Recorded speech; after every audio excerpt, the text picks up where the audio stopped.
Welcome to the April edition of the Voodoo Podcast. Moving along this year, and it is going by so fast.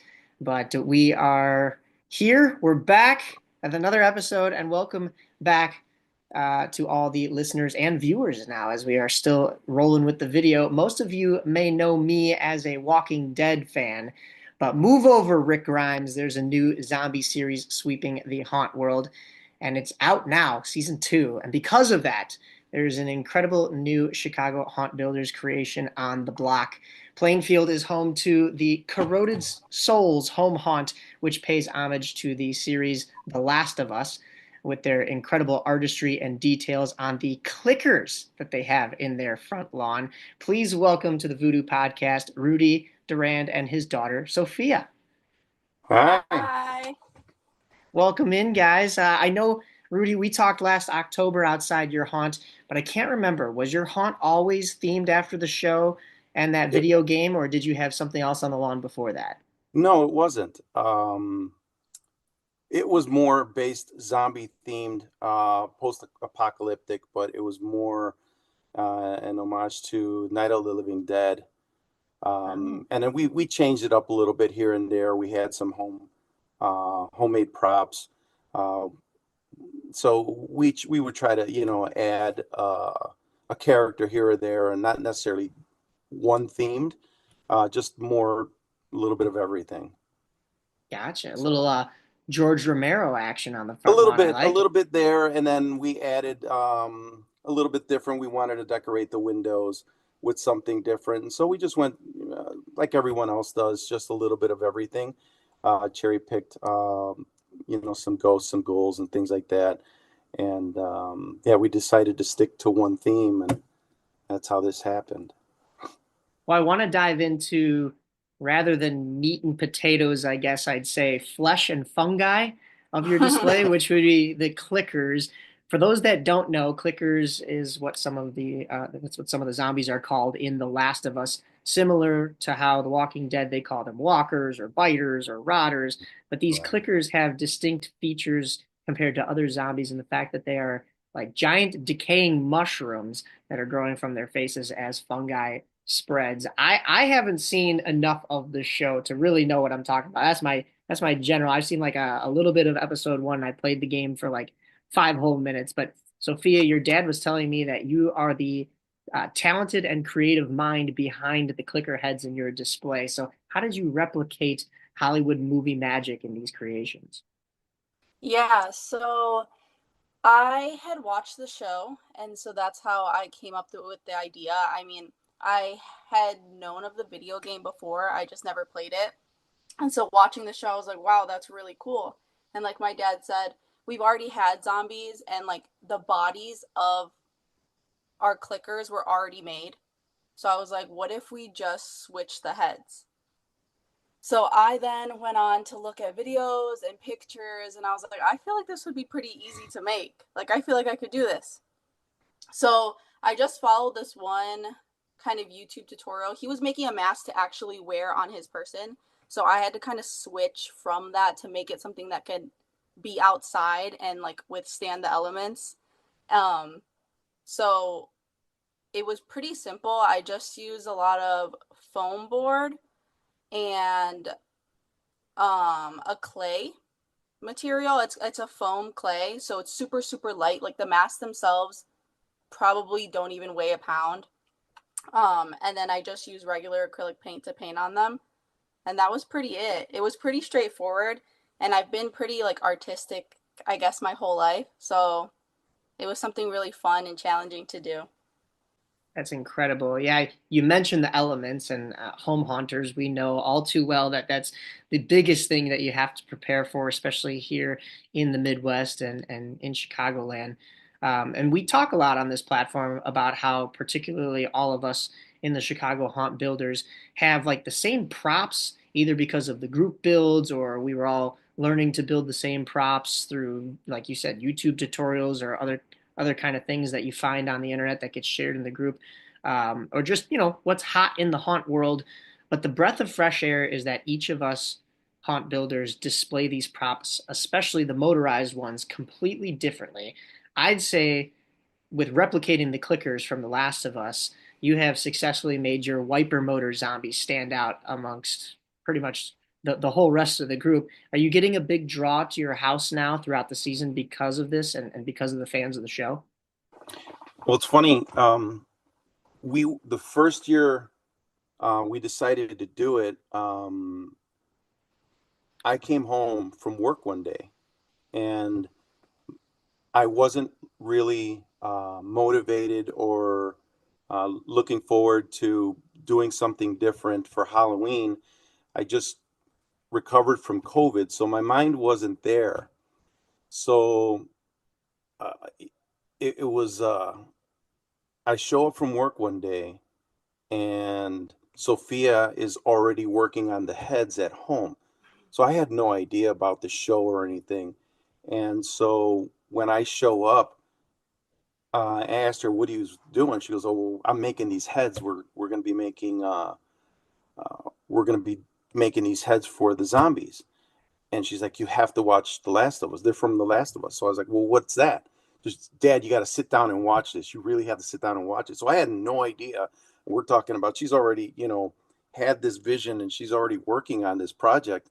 I had no idea. So I had to hurry back, catch up on the show. And so the first year, because we were so behind, we didn't put ourselves on the group. We didn't post it. So it really was word of mouth. The way it just started gaining some interest. We weren't on the website. We weren't on the haunt builders on Facebook. Didn't do any kind of posts. And so there was some haunters that live nearby here that are, really, really talented artists like Pumpkin Riot and Dave and Aubrey with their Stranger Things house. They came out because I knew them already. And so when they came out, I think I posted it on my personal page, the Rudy Durand page. And so they're like, "What is this? What are you holding out for?" And I said, "Well, we didn't have time." So it wasn't until this last year we decided to come up with a name for our haunt and invite, the community and people outside, especially the Chicago Haunt Builders family, to come and take a look at it. And so that's when it started gaining some steam, and with the help of other pages, and we put ourselves out there. Yeah, we got some attention, which was very flattering. We got people from all over coming by, and it was nice. Well, you mentioned the abundance of incredible home haunts and even some haunted houses in your area. Do you get a chance to kind of collaborate with any of your haunt neighbors before, during, or after the season, other than, just being able to see each other's displays here and there? We got together as a family. My wife and my other daughter Isabel, they helped out too with the build. It was Sophia's idea. She had it on paper, and we were just all the helping hands. We put it all together, but we decided to go to the shindig that they do, the Chicago Haunt Builders shindig, and we brought our display and we set up there.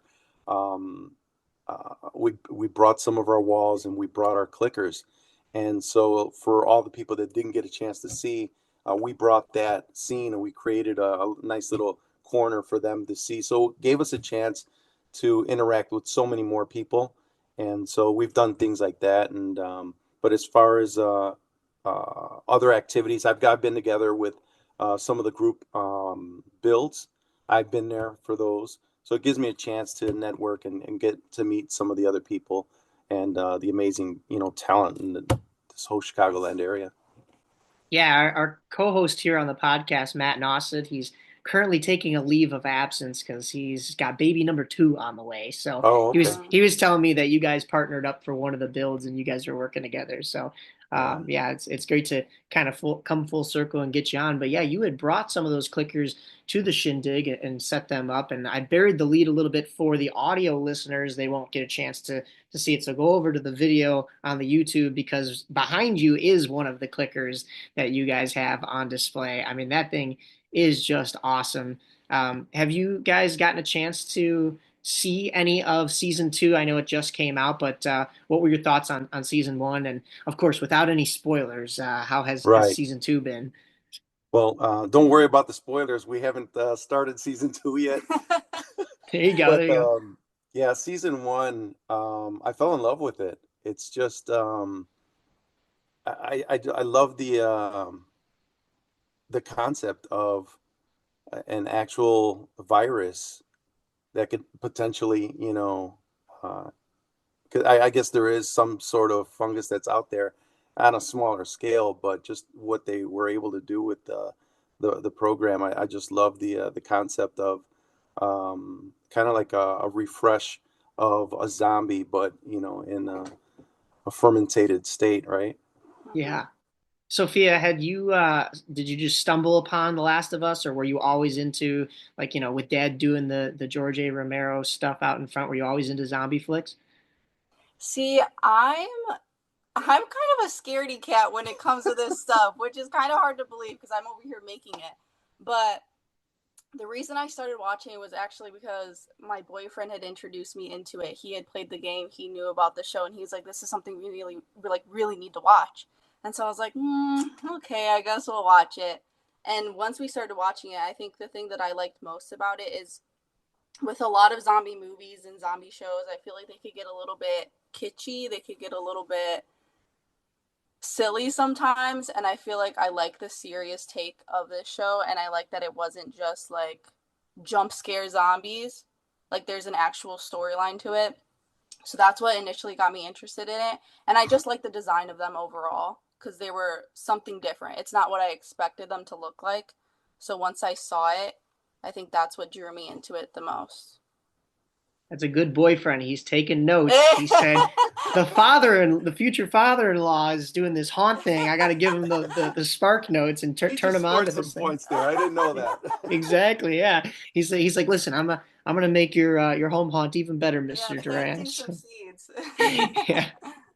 That is awesome. You've also used some great nature effects in your haunt with all of the plants in front of those like half cracked brick walls and even the tree branches on your driveway, which you have turned into a two-lane highway, basically. How do you find enough plants and tree limbs to set that all up and really stage the scene? Well, we try to be as organic as we can with our props, to make it look as real and as we can, right? We wanted to make it look like a deteriorated neighborhood, um, and so a lot of that tall grass that we use, we have in our backyard, and so October it gets 4 feet, 5 feet tall, and it's a process, it's work, but we cut it down and then we stake it on our front lawn to create an just a scene where everything's just been overgrown. And so we had the idea of, again, we started off small, and we were looking at the overall front of the house, and we said we need to add to this. And we have such a beautiful blank canvas on the left side of the house. A buddy of mine said, "You need to turn that into a road." And immediately clicked. I said, that's brilliant. We're going to do it. So that was like the highlight. Let's create the road. Let's put some debris out there. And,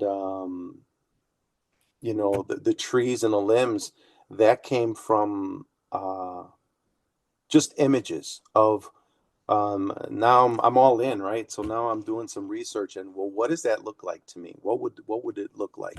And so, okay, you need to have some kind of overgrown, just trees and limbs and just debris, like it's just been abandoned for a long, long time. And so that's what we wanted. We wanted to make those fresh um, highway lines look like they've been there forever. And so that's what we wanted to do and create, like an environment that has been abandoned for a long time. And so the trees, they literally were being cut down in early October from a neighbor. And I'm walking my dog down the street, and I got so excited. I literally pulled over. I said, "Hey, can I keep those? Can I have those?" And they're like, "Sure, we'll cut it down for you, and so that you can." I said, "No, no, no, don't touch them. Leave them just the way they are." he was like 5, 6 houses down. I said, I love them the way they are. They're going on my road. And he looked at me. He's like, "That's beautiful. That's a great idea." Because he knew what I was talking about. I want to put a lamb over the street, over the highway, and yeah. So I mean, everything's just been, everything just comes together, with ideas and just uh, with just organic things that we find, and just, will it look good there, yes or no? And we go through a process, and then we kind of have to go through a vote on what goes where and things like that. So it's fun. It's fun. Yeah, we haunters are kind of the epitome of another man's trash is one man's trash is another man's treasure. And, Absolutely. even if it is just tree branches and they think you want to use it for kindling, you're like, no, wait, I got a better idea. But no, Right.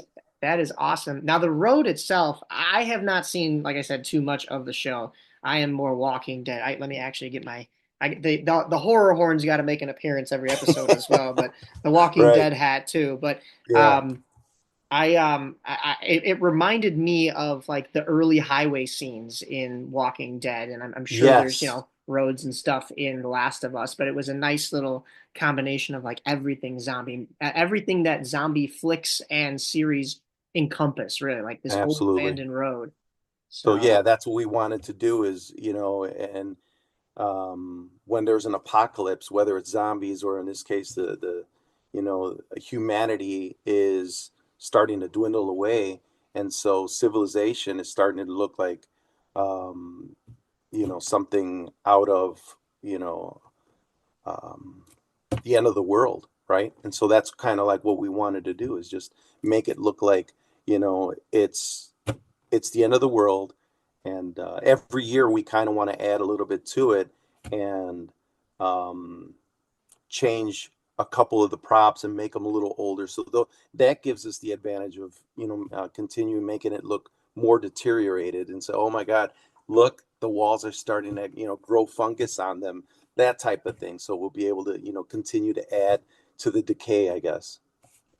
I love that because not to like bring that back to once again Walking Dead because I know we're talking The Last of Us, but like all of the seasons of Walking Dead, the intro at the very at like it says The Walking Dead, the Yeah, words themselves decayed over the seasons sure. to kind of show you like what state the walkers, the zombies are in, and how Right. far along you are in the story. So that's a nice touch that you can add to your home haunt, a subtle touch that keeps Without things. changing it too much. Yeah. Right, yeah, and it keeps it, I want to say fresh, but like in this case, I guess not the opposite of fresh, right? Right. You So, want the opposite. Yeah, that's yeah. actually what you want. So I don't know. Maybe that gives me an idea. Should we add some, add to the senses of the smell, right? Should Oh we my add, God. right? You never know. That is something I touch upon a lot in the haunt world, mostly with professional haunts because it's sometimes hard to replicate at home when you're in like an outdoor front lawn Yeah. environment and stuff Yeah. like that. But what I think a lot of people outside the haunt industry don't realize is it well one it is an industry. I mean it's not just Right. okay decorate for Halloween and set up and stuff like that. It has become this industry, and a lot of that has to do with the fact that the professional haunts they have learned over the years to adapt and play to all five of your senses. So yeah, Yeah. you're gonna It's a see a science. Oh yeah. it, There's a it science behind is, it. yeah. Absolutely. You're gonna see them. They're gonna scare you, right? That's sight, right? Right. You're going to hear them coming when they're screaming at you. Most things are no touch, but like when you're in a tight spaced environment like that, maybe you brush up against a couple things, so you Right. have touch in there. And maybe not so much taste. Although then again, we haunters, especially the pro haunters, we put a lot of gross stuff in our mouths. Let's be real. Right. Right. But then smell was like the only thing that like wasn't really touched upon Yeah. until you start seeing like these rooms that have, like maybe it's a bathroom scene or something like that. And ew, gross. Right. That's Right. disgusting. But now even like haunt actors will have different scents on them in order to like encapsulate their character and to really Yeah. bring out more from that. So for you to be doing that with a home haunt, that's going to be impressive. You were telling me that you might be looking to add certain effects, but more along the lines of like lighting and fog Yeah, effects, I especially want on to that add driveway. a little bit more to highlight the the highway. Not too much, because then it gives it away. It still has to look, it still has to look like it's abandoned and dark, but at the same time, I got to consider the safety aspect of it too. And so, one of the challenges this past year was creating a path, um, for all the trick or treaters, and getting them to walk around a course. So I actually had to create, a little path, and so we didn't go with lighting, but we went with some neon paints to direct with some signs and stuff, and it worked. So those are the type of issues or things I think about, is because we are going to start getting a larger crowds. It's not necessarily a walkthrough, but you do want to try to make it as interactive as you can. We're trying to maximize the space we have, and since we are using a driveway, my whole family's like, okay, cars off the driveway during the week, and then especially on the weekends and stuff. And so we set the stage, and then during the week, the funniest images I've posted is our cars and every day, parked inside this, um, inside this scene. But I do want to tap in a little more with lighting, for safety aspect, but at the same time to create some ambiance. And we have some ideas with another prop that we're trying to finish, and he's going to need some lighting. So I'm already, trying to figure out the best way to make that happen. And we added some new stuff with our windows, with the red. That was new this year. Our red sheets that we have. Right. Yeah. Yeah, to make the house look like it's glowing from within. Right. And so Nice. that we decided to go all red, and we tried to go red on the clickers, but it took away from the detail of their faces. So we went strictly white on the clickers, but then created the scene with the shadows, and with all our tall grass, and then the red. It just, and with our tree out in front, so it just creates. Um, Again, we don't have a lot, but we have a lot of shadows, and so we use that to our advantage, and the unknown of what's going to pop out or whatever. And so yeah, adding to the driveway is our next challenge, and we're happy about some of the ideas that we're trying to put together. Ooh, I'm excited.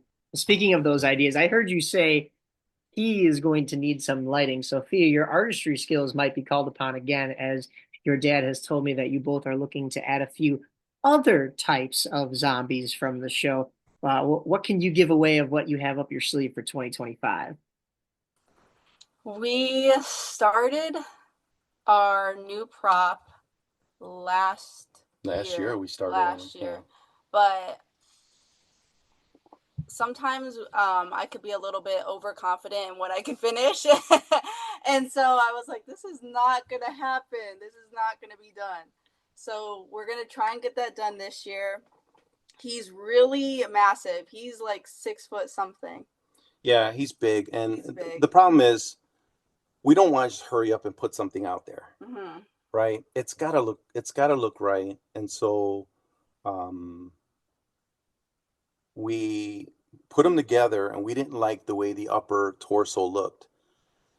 So we scrapped it, and we said, nope, this is not going to happen, because once we get that whole the dimensions of the upper torso going, then we can go ahead and model the outside similar to the way the way her head is. So once we have that base, then we can build outside of that, and sculpt it. Yeah. That's kind of what we want to do, but it's got to be proportionally correct. Otherwise, what are they doing, right? Yeah. So, and we're taking some pride into it. We got to make sure it's done right, because now the eyes are out here, right?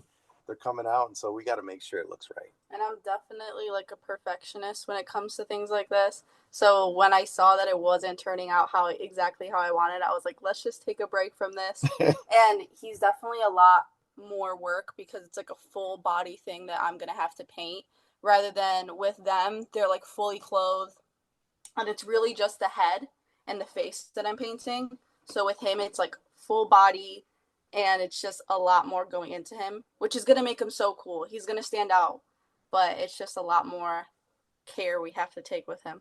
And that's the thing about this, as opposed to a zombie. Mm-hmm. He's in another stage of his infestation, right? Or uh, his deterioration, or Mm-hmm. the fungus has pretty much taken over his whole body, so it completely morphs into something else, and there's no more clothes, and it's just full blown, full blown last stage clicker, you know. So it's Nice. kind of what we're working on now. You took the words right out of my mouth when you said perfectionist, because that we haunters tend to be like, it's got to be it's got to be movie quality before we're We're throwing never that up, happy, right? right? We're Yeah, never right, yeah, happy. Yeah, yeah. everyone's like, "Oh my God, it's beautiful." We're like, no, it needs this. Or, oh, you know what? Hold on, the wind is blowing on, and you're constantly changing or constantly fixing it. And while everyone's admiring it, you're still like, well, it could have been better, or it's supposed to do this, right?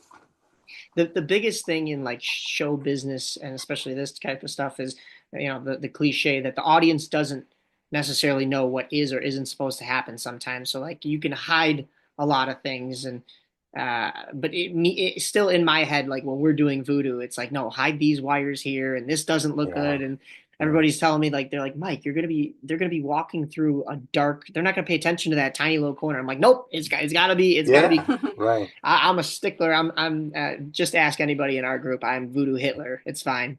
It's all good. So I want to jump into a segment I like to call the Voodoo Personalities segment, that's sponsored by Voodoo on Vassar here. Sophia, we touched upon your artistry skills already, but when you aren't adding to those phenomenal touches to the haunt, are you using these type of skills in your everyday life? Is that a passion of yours? Yeah, I mean, for a while, I wasn't really doing anything art creative wise. And I feel like this was kind of my start into that, and just made me fall in love with it again. Right now, I'm studying graphic design in school. So I'm doing a lot of art that way, which is really exciting. And I feel like honestly, doing this helped me figure out what I wanted to do and like what I wanted to study. So I feel like art is a really big part of my life, and it honestly started with this. Like, this just drove my passion for it even further. A lot of graphic design. Are you using like Adobe suites, or what kind of stuff are you designing? Yeah, I'm doing Adobe. I do right now I it's just kind of the basic stuff. Like, we're doing logos, we're doing posters, we're doing everything like that. I'm working with like Photoshop, InDesign, Illustrator, the whole Adobe. That's my whole life. Yeah. That is awesome. Well, from the broadcasting side of things, yep, that's us too, but more on like the video side of things, like cutting Mhm. clips and stuff, but a little dabble in, whatever we can as far as, making flyers or, bulletin board material too, but Mhm. nothing to that. I'm not that creative, nothing to that extent. Rudy, the clickers weren't the only thing that you brought to the Chicago Haunt Builders shindig. That brings me to the best part of the show for an Italian like me, food talk. You actually have a bachelor in barbecue science, and you had your own barbecue company that you shared with the Haunt Builders at a previous shindig. Tell me a little bit about that passion and what you're doing with cooking and barbecue right now. Um, yeah, that was a lot of fun. That's the first time that I attended the shindig, and I had a mobile barbecue business, partnered up with a couple guys, and so um, at that time everybody was, oh, I'm bringing these skull panels, I'm bringing these masks, I'm creating these, I'm bringing these tombstones. And so I was like, okay, I'll bring the brisket. And so that's how it started. And so I decided to bring the brisket. Back then I was we were selling our barbecue at a farm, a local farm here in Plainfield, and I was able to meet Dave and Aubrey uh, from Horror Props, and they started doing some work there, and that's how I started collaborating with them and Brian Hunter as well, since we're all neighbors. And so that gave me the opportunity to break bread, right, with some of the home haunters. Quite And literally. yeah, literally, yeah. So it was a lot of fun to do that, and Jim Slanker was awesome for allowing me to bring our barbecue. And so it was just a gesture, as like, hey, well, this is what I'm doing right now. I don't have all the time to work on my build, but it was nice, and I was very grateful to be able to do that. Um, and so that's how I, wound up meeting more and more of the haunters in the group. I've always loved cooking, and we were doing that on the weekends. So I have a full-time job. I work for the railroad, and then I was still doing that. And then now you squeeze in a little bit of the home haunters, side of it, from late summer to October. Now, I'm not getting any sleep whatsoever. Um, but the business is no longer. I still enjoy cooking, and now I can concentrate a little bit more with things around the house, and then with the home haunt. So I still love cooking. That's never going to go away. But my other passion definitely is Halloween building for the community, and for our family. I could just see it now. We talked about those five senses. Here's where the tasting come in.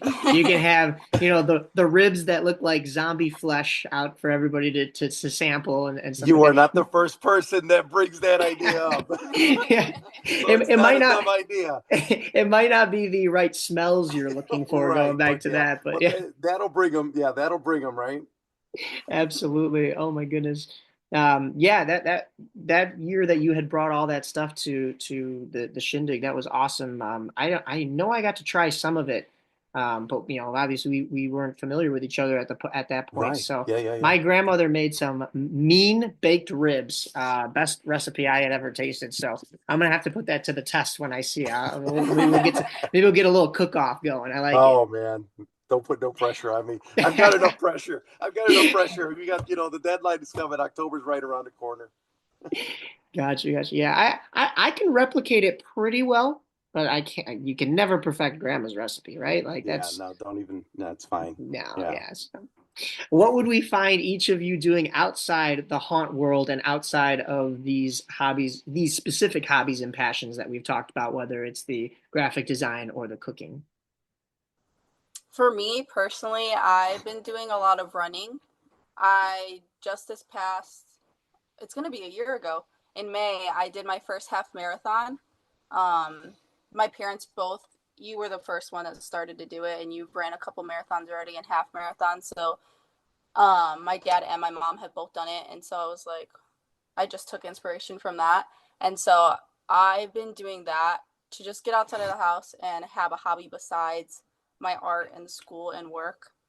So that's kind of what I do, like the biggest thing.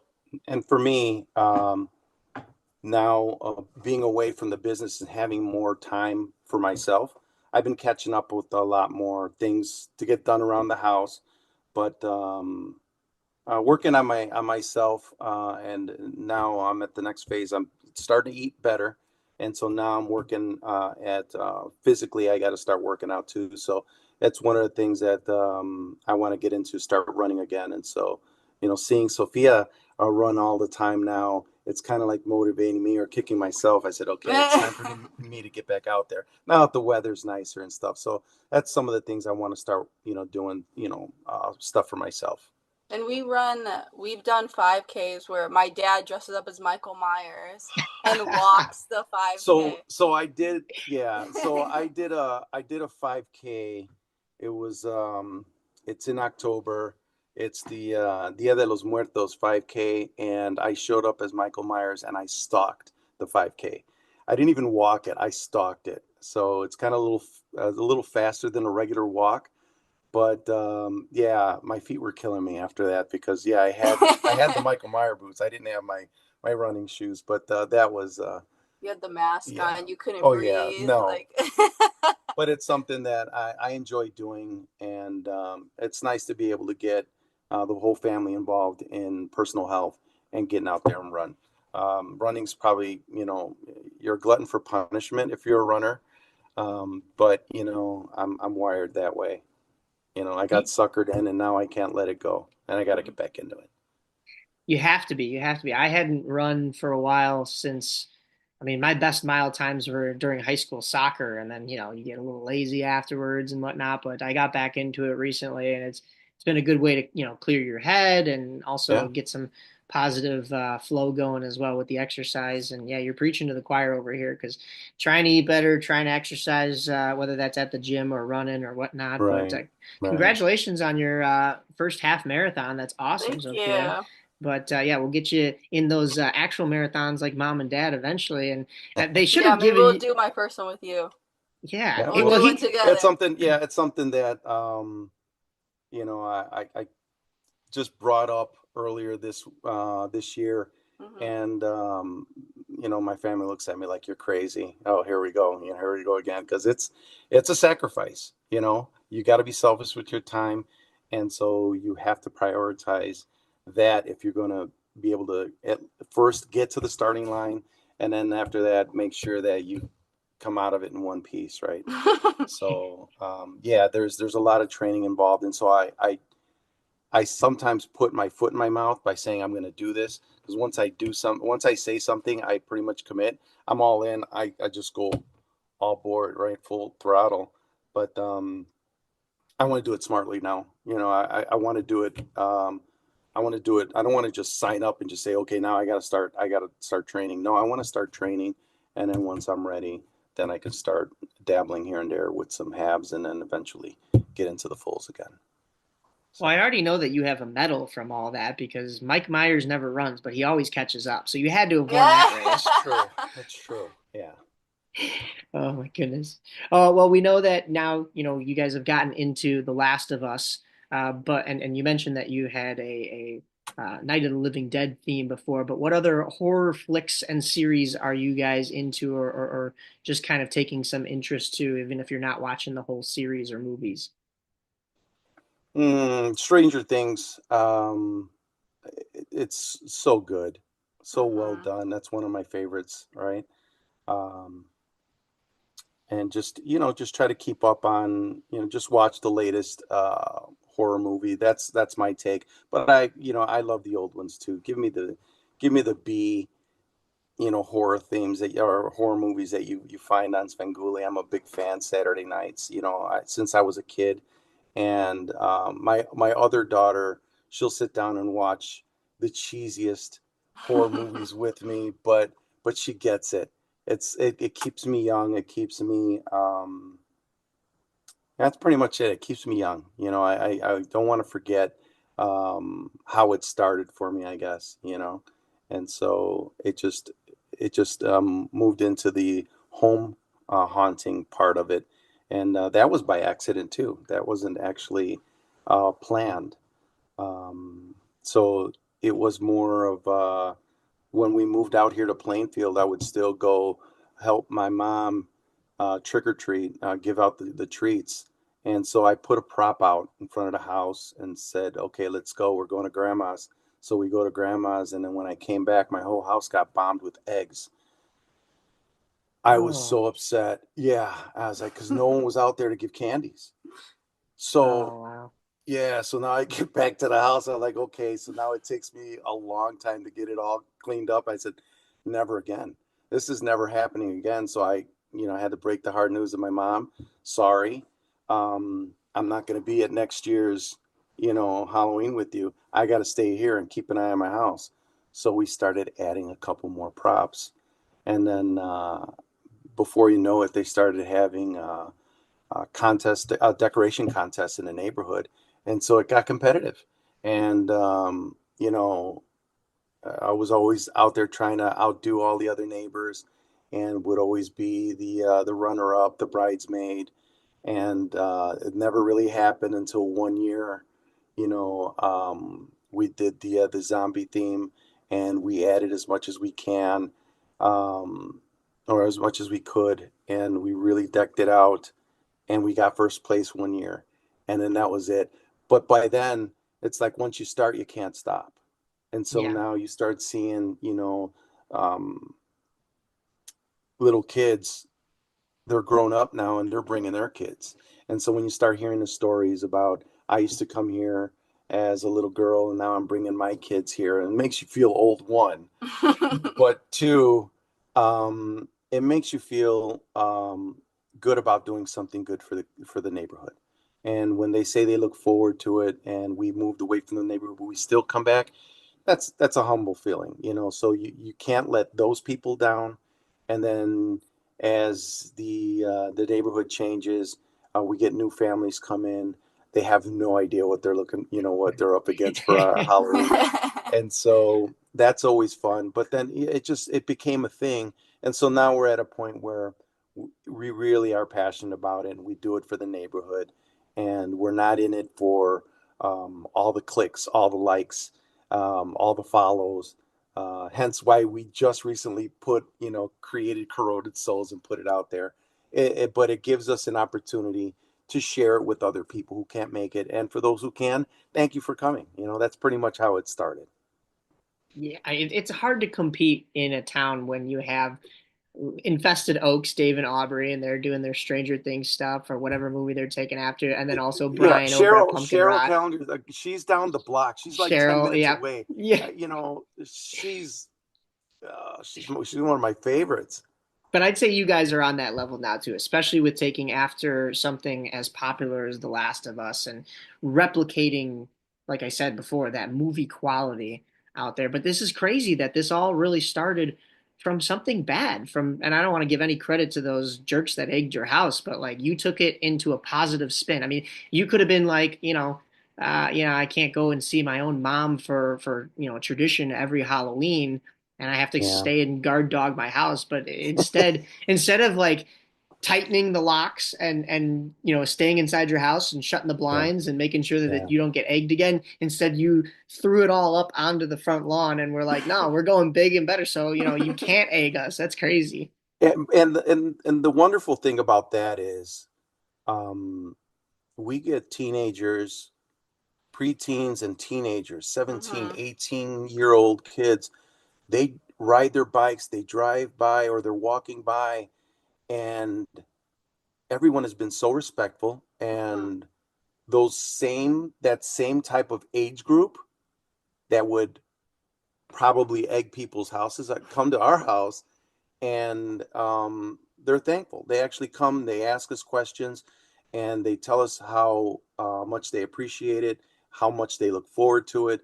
Is Michael Myers going to be out there this fall? Those type of questions. And so that's another blessing too, that everyone respects and appreciates what we do.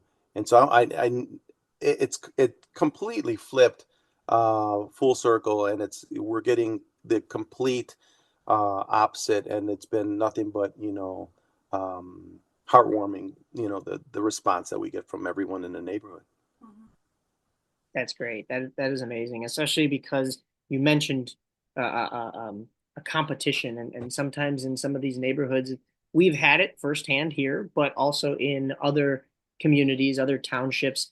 They throw up the competition, and it becomes a little bit like a popularity contest, or Yeah, people are battling each other rather than coming together like the Chicago Haunt Builders tend to do, and that's right. that's more of a, not to bash Christmas, but even Jim Sliker came on this podcast and was like, the Christmas vibe is the Griswolds. Everybody has to have one more light than the Yeah, next yeah, person, and there's not a whole lot of like, group collaboration like there is with Chicago Haunt Builders. I mean, of course, the Chicago Haunt Builders that are in the group that also do Christmas, they're talking to each other, but there is no compiled list of all the Christmas houses because everybody's just posting their own, oh, come see me. So, yeah, for you guys to have that community down in Plainfield and not let the competitions get to you and continue doing what you're doing for the community just for the smiles that you put on everybody's faces. And I talked about this last episode with Sherry. It's crazy that, just something that each of us start based on the fact that we want to show our own creativity and have some fun with it has yeah, literally turned into memories for like other people, and like you said, they're bringing their kids back, and yeah, it yeah, makes you feel old, but at the same time you're like, wow, this is like This is some legacy type material, right? Yeah, you're passing it on. You're passing it on. And one of the wonderful things about the Chicago Haunt Builders Group is that we're all very supportive, and no one tries to outshine anybody. We're all supportive of everyone. And I love that about the group. And so my family and Sophia, everyone is fairly new to the Chicago Haunt Builders. I've been part of the group a little longer, but really never posted anything. I just loved, following and watching and learning. Um, but since we've been a little more proactive and, started sharing what we're doing and attending some of these shindigs and other prop builds, it's been it's been it's been great to introduce that to my family and have the girls be a little more involved in that aspect of it, to see that it really is a wonderful community. What we all do, whether it's the donations that some people fundraise, or yeah, it's some of the things that they do for just outside the community. You're just bringing a lot of smiles, and then the memories. You can't put a price on that. Oh no, absolutely. Do you guys do any donations at your haunt now that you're Not a yet. little bit more No. established?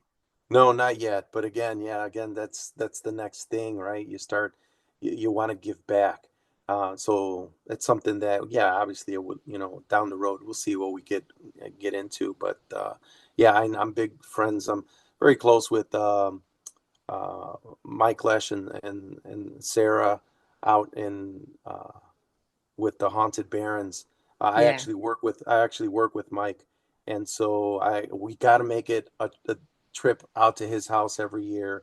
And he's he does a lot of donations too. He's got a huge heart, and so I love what they do, and some of the other popular communities here too. So everyone does their thing, and I love that. I love that. Yeah, Mike and Sarah, great people. We had them on this podcast as well, and they do the donations for the rescues, the dogs and Yeah. stuff, and their display is great as well. We always make it a point out to go and see them too. But that's a small world that you guys work together, or did that happen after you guys already knew each other from the group?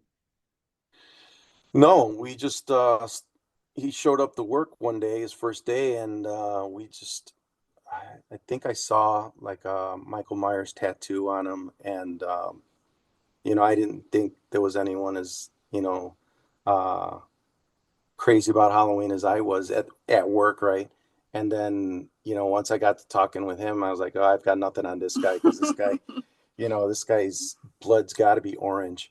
Um, but yeah, then I wound up getting a locker for him right next to me, and he's been my locker buddy for about a good 7 years now, and that's all that's all he talks about. I try to talk about something else, but I mean, he keeps me uh he keeps planting that seed in the back of my head, and I appreciate that, because yeah, you do want to um life moves real fast, and there's a lot of things that come and go. There's a lot of negativity out there, but um, that brings a smile to my face, and people need that little escape, right? That the escape of reality, and into just a time where I remember um, that I enjoyed as a child. You just so that's just a reminder there. So seeing him every day when I see him, it's that constant reminder that, hey, we only have like 3 months to go. Let's go. So he's there for that. So I need people like that in my life. And they help us a lot with like our props and stuff and Some are his. ideas. Yeah, Yeah. some of his junk Oh, he donated to me. And so I was like, hey, I got this. If I said, bring it here, bring Like it over. stop signs Yeah, we so had. yeah, Yeah, a bunch of stuff. yeah, so we collaborate and with ideas and things like that. And so yeah, I talked to Brian Hunter. I just saw him yesterday at Home Depot. I was like, where are you at? So you always stumble across some of the haunters, and so it's fun to be able to talk shop in the middle of spring, you know. Look out, it's April and they're already at Home Depot. Look out. Yeah. Yeah. I could just picture you at work with Mike and hey, Mike, did you catch the game last night? Did you see that? And Mike's just, oh, what I'm adding to the house right now, me and Sarah are No, he'll building this. just, he'll just show me a video. I'm like, he did it the other day. We're having lunch and I purposely sit a table away because I just want to enjoy my lunch. And he shows me a video of someone creating a clicker mask. And it was cool. I just sent it to me because I don't want to do that right now. It's still April. It's still like you got so much. You try to balance, right? He doesn't have a balance. He's got it all on one side, and that's pretty much it. Where on the other hand, I try to balance everything and try to make sense of everything that I do. He'll send me those reels and those posts as well, and Yeah, it makes my mouth water, but at the same time, I'm like, shoot, I'm like, even though we have the monthly podcast, and even though we're always thinking of ideas, I'm like, I don't yeah, have time this month to sit down and do this stuff. It's incredible that they find the time to do that kind of stuff, and I wish I could, but I appreciate him sending me all of those ideas and stuff because you know eventually what I'm I am saying. going to use them in some capacity. So, You're you right. know. You talked about a clicker mask. Sophia, I know you said you can be a little bit of a scaredy cat for this stuff, but we have a bunch of actors that come to Voodoo or, even in the haunt world and the pro haunt world as well that like they don't want to be the ones scared, but they love Mhm, doing the scaring. They love when they're behind the scenes and they have the mhm. control. Are we going to see any live clickers at the haunt in the future? See, when I was younger, I used to dress up as a zombie and I would stand in our front porch and scare the trick or treaters. And I loved it. I loved when I just remember standing up there, standing so still because I was next to a prop that we had. And so her and I are standing next to each other. We're like the same size. And there's people looking, they're like, is she real or is she fake? Is she real? And they're like, she's blinking, she's real. And I love that. I love that fact. And I love being that. But Don't put her on the other side though. no, don't. Yeah, No, no. I don't like that. I can't She do likes to be that. behind the scenes. Yeah. I can't do that. And so that's funny you say that. I try to go to haunted houses and try to catch, some ideas or just see what people are inspired by. And I've done it once or twice with family, and Sophia has only gone once with me. And so it was, You went to Statesville. yeah, yeah. And so it's not her thing. She can't go there. Everyone's screaming, they're yelling, and there's all this terror in their eyes, and I'm looking at the walls and I'm laughing and I'm like, look at that. And I don't get scared. I get impressed, I get amazed, and I'm just kind of like going in there, and I just don't have that. I No, don't get. he's the worst person to go to a haunted house with, actually, because like he says, he will just walk around by himself looking at everything. So Wow, I that's so wander, I cool. wander off And he leaves because me by so then I'm the bad guy because yeah, and my wife, she learned this a long time ago. She'll never ever go because I can't be trusted because I end up, drifting, and I'm just like, I look like a tourist when I'm in these haunted houses, and I wish I could take pictures, and I'm just like, in awe, like if I'm looking at, the 16th chapel, that's kind of how I react. But so yeah, I'm the worst for them to go, but then I can't go because then I'll end up going alone, and that's not fun either. So Well, you're welcome to join our group when we go out and we see everything. You've always got a place with the Voodoo Squad. Then that that's way you can something I'm go. gonna Yeah, but definitely. you're gonna have your little notepad. You're gonna wander. Next thing you know, you're gonna be behind the scenes in like the makeup room or the lunch room or whatever. You're gonna like, Right. oh yeah, taking notes, and they're like, sir, you have Yeah. to go back to the haunt here. Like, he's like, oh no, I was just taking notes. That's Yeah. all. Right. That's a lot of us haunters is like when we go through Yeah. like. Sometimes I feel bad because like I'm trying to give the actors their due because they're working Right. hard to scare you. Exactly. And I I'm mean, just they're like, oh, doing their sorry, I'm job. looking at the architect. No. So what I do, and that's funny you say that. What I do instead of getting scared, I'll give them kudos. I was like, that was good. That was good. And then I'll go on. Because that was a good scare. I'm not scared, but that was good. I love how you positioned yourself, the lighting, um, what you're wearing, all that. I'll give them credit right there. And they're probably looking at me like, oh, this guy's a weirdo. But I don't get scared, but I appreciate what you just did. You keep that up. That's kind of what I do. No, trust me, they love it. They love every second of it, and you're not the only one. You're amongst the rest of the Chicago Haunt Builders, especially when like Jim puts together the Oh, yearly trip to whether is it Massacre or wherever we go, yeah, and yeah. that's we're I the got to make it out slowest to group one in of the those. haunt. We're the Yeah, I got. slowest group in the haunt. Right, exactly. Yeah, We're just no looking at one's everything. running through. Oh, and I know how they did it. We're having a conversation in the haunt. We're like, and I know how Yeah, they did that. And meanwhile, yeah. stuff's popping out at That's us. horrible. That's horrible for the people that are, just trying to enjoy. Yeah, they got to send us, but I can only imagine you got to send these guys by themselves. The That's actors are funny. probably like, these jerks. I mean, what Yeah, are they? right. They're just taking this in as like the Louvre, This is a gallery Yeah, to them, that's funny.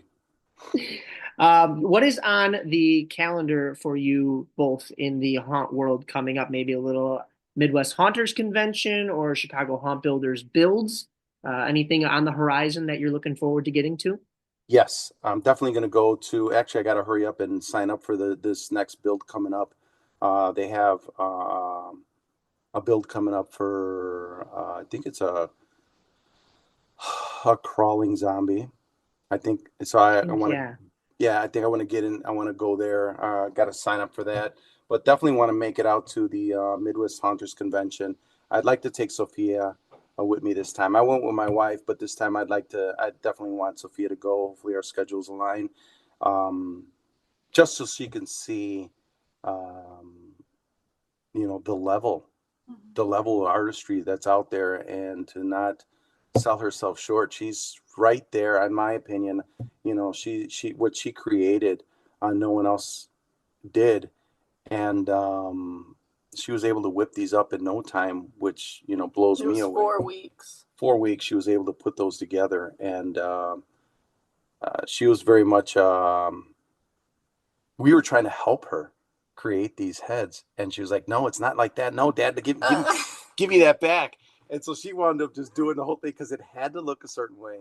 So the fact that she was able to knock these out in the short amount of time, because again, my mind wasn't set to do anything. I was just like, I didn't feel it, and she took the reins on it that year, and she stepped up, and I love that because this came from her, and I fell in love with her vision of what she did, and so now I'm just kind of like helping her add to it.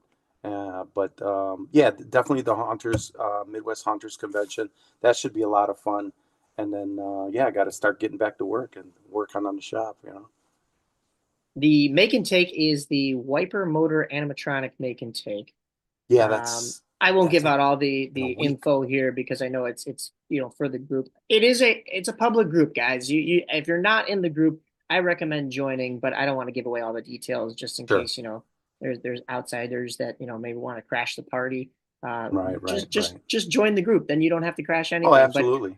it's Saturday, May 24th, and I know that I'll have a radio show that morning since it's a Saturday and it goes till 10 a.m. So maybe I'll come a little late.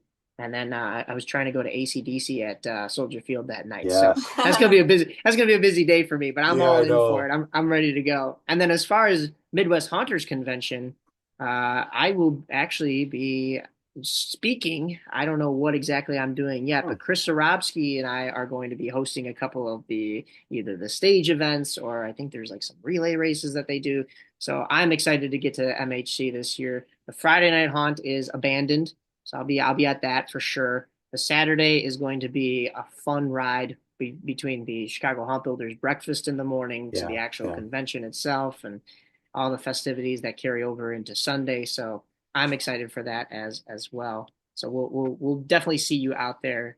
But yeah, that's awesome. Where can people find you and your haunt? I know you said you were mostly posting stuff to your personal pages, but do you have any kind of pages for the haunt itself?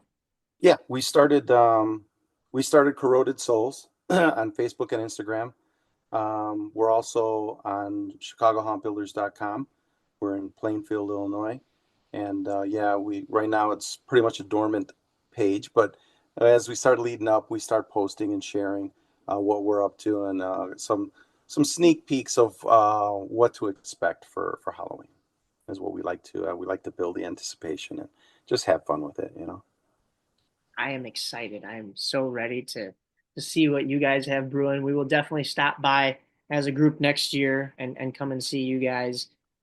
Despite us being back open and probably myself going around to guest act still for a couple Mm. places, but we still always make it out to the home haunts and plan our route. And then if we come by you and you got nothing else going on, you're welcome to jump in the car with us and we'll go to some haunts. So That's fun. That's when we started. We tried to do some create some routes for ourselves, is to along with having to put your schedule out there when we're going to be displaying. A lot of people are, you know, you kind of want to be there to be able to answer some questions and things like that. So it's challenging to be able to create some scheduled routes, but we were able to do some last year, which was fun. And so we want to expand on some of those this year too. So yeah, definitely. I guess we just have to just start earlier and then go from there. But I guess everyone has to deal with that. yeah, a lot of haunters can't leave their front Yeah. lawn, and Yeah. because ours is more of a run, like a walk through haunted house, Yeah. we have the ability to say, we're closed on such and such night because we're not actually acting and stuff. I mean, the lights might still go on the front, and Yeah. the people still might be home, but that's also what a ring doorbell is for too. So like Yeah. we can leave for a little bit. I trust it, but at Yeah. the same time, I get it for a lot of other haunters. One Mhm. other thing I wanted to mention before we get out of here is you were talking about Mike and Sarah. Up the block from Mike and Sarah is a haunt that you were also talking about, Svengoolie. It is the Spirits on Sproat. We've had Eric on this podcast before. Have you gotten a chance to see that one? We love his. We've Yeah, been there a couple times. Yes. It's not so much it's a museum. Mhm. It's a right. time capsule. It's absolutely wonderful. It doesn't have to be gimmicky. It just has every character you can think of. And yeah, oh yeah, that's a definite stop. It's one of those places that you have to appreciate the um the passion for something like that, because he's Mhm. got them all out there, and some are hand built, and it doesn't matter that they're store bought, or they're some of those are collector's items, and it's just like I've never seen this on display. So it's just a chance to be able to um, recapture your memories and start some new ones with, your with younger kids who have no idea who some of these characters are. Mhm. And so it's like keeping it alive, keeping that genre alive from the early, characters to today, so that's I love that. I love what they do. And yeah, that's a definite have to get there every year, even We're if you've gonna have. seen it. Yeah, even if you've Oh seen yeah, it, yeah. you go back because it's just wonderfully set, just wonderful. I try to bring a new person each year, whether it's somebody in our group or just somebody that I know to teach them that history and such Yeah. because he adds to it every year, but also even the stuff that's already there. It's like, oh yeah, now when I think of Svengoolie, I think of his house. I mean, it is Yeah, like hand in absolutely. hand because it is such a great, like you said, it's a museum, it's a gallery, it's not set up to scare, it's set up to have a good time and inform about all these Yeah, classic that's it. horror villains, and that's Absolutely. amazing. We're gonna have to get a marathon with both you and Eric in it because he'll sometimes dress up as Michael Myers or Jason, and you guys are gonna have to stalk each other in the Oh, and he's got speed it walk down it. Yeah, too. He's got it Right. down too. Yeah, He's he's yeah, scary. yeah. I couldn't even say hi to him because he was in character. I was like, okay, okay, yeah, you know. yeah. No, that is awesome. Well, guys, thank you so much for jumping on. It was such a pleasure to get to talk to you and highlight your haunt. Please let me know if there's anything I missed, but if not, everybody can find you Corroded Souls on Instagram and Facebook. And if you got anything else you want to throw in here, now's the time. Go for it. This is your platform. No, just very grateful that it was a lot of help from Horror Props and Pumpkin Riot, who shared our page when we didn't even have one yet. And when we weren't on the Chicago Haunt Builders map, um, people didn't know how to find us. And so they put us on their link. And I want to just say thank you to them for sharing our page, to be able to just get some more eyes out there who otherwise wouldn't have been able to see it. So I want to thank them for um, being friendly neighbors and just, putting us on their platform. Very grateful for that. And so just hoping to pay that forward by, if we get a little more exposure, putting other places out there on our behalf too. If we create, a following, then we want to share and say, hey, we recommend checking this place out and that type of thing. Because it's such a wonderful idea what everyone's doing. Everyone's got their own thing. And it's so much fun for families to do throughout the whole month of October. So we live for that. That is great. And Sophia, we look forward to whatever creations you have up your sleeve as you are. It's funny that you're making the heads for these things because you literally are kind of the mastermind behind the scenes of a lot of this creativity between you and your dad. So you guys make a great team. We're excited to see what you got coming. Thank you. Yeah. Thank you so much. Thank you for having us. We really appreciate that. Absolutely, absolutely, guys. Thank you again for hopping on.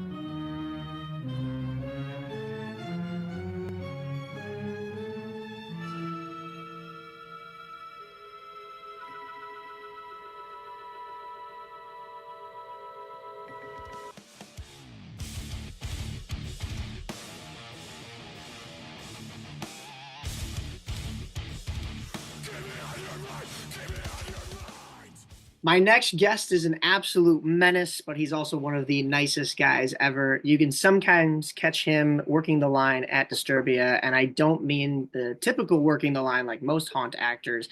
I mean taking tickets, acting as an extra layer of security, and doing crowd control. However, he does do quite a bit of great acting as he used to be a slider, and he continues to tap into his maintenance role at Disturbia, even in character when he is dressed as Areush, the janitor. Please welcome to the Voodoo Podcast, Tyler Booth. Thank you for having me.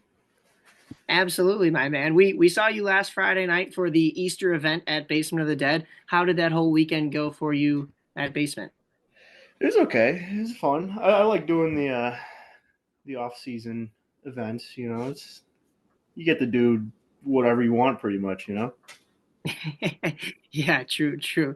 For those that don't know, what are your roles behind the scenes, or even at game time at Disturbia? Well, like during the off season, so like now we're building and all that. I'm part of the build team, build crew, whatever you want to call it. During season, just fixing stuff that needs to be fixed if need be. Sometimes security. Yeah, I'm a janitor, so Yeah. one of my characters is actually a janitor. Yeah. I don't know. It's just a handful of things. I'm like a jack of all trades. I'd like to think, at least. Yeah, you were definitely a huge part of that behind the scenes team. But you told me you actually started at Six Flags, is that right? What made you get into Yeah. haunting and specifically starting at Six Flags? Honestly, I don't know why or how I got into this stuff because I was terrified of this in like high school. I went to Fright Fest for the first time in high school, and I almost pooed myself. Not gonna lie, I don't know why, but then the year after that, I was like, maybe I'll like doing this, and I decided to apply for it, and here we are now. Yeah. Well, and then what made you kind of transition into Disturbia from Six Flags then? COVID happened. Oh. I actually went to Six Flags wasn't open that year because COVID, Yeah. So I actually went to Evil Intentions at first, and then I worked I think I worked at Basement for St. Patrick's Day. I forgot what year, but I just loved everyone there, and I was like, I want to work for these guys. There you go. Yeah, so you haven't been with with Disturbia and Basement for as long as like I guess most people would probably think, given like your stature there. But what Yeah. is kind of the difference between something like a Six Flags run Halloween event compared to one of these haunts that you've worked at now? Oh, oh man, Six Flags, you have no creative freedom, in my opinion. You know, you can't make your own costume. You don't really necessarily need to follow script, but you kind of do at the same time, you know? And that's what I love about like working at these regular haunts, you know, you could pretty much let that mind free, you know? That's what I loved about it, you know, like no one even like batted an eye when I was like, hey, I made this costume. Is it okay if I wear it or whatever? And they're like, that looks badass, you know? So Yeah. yeah.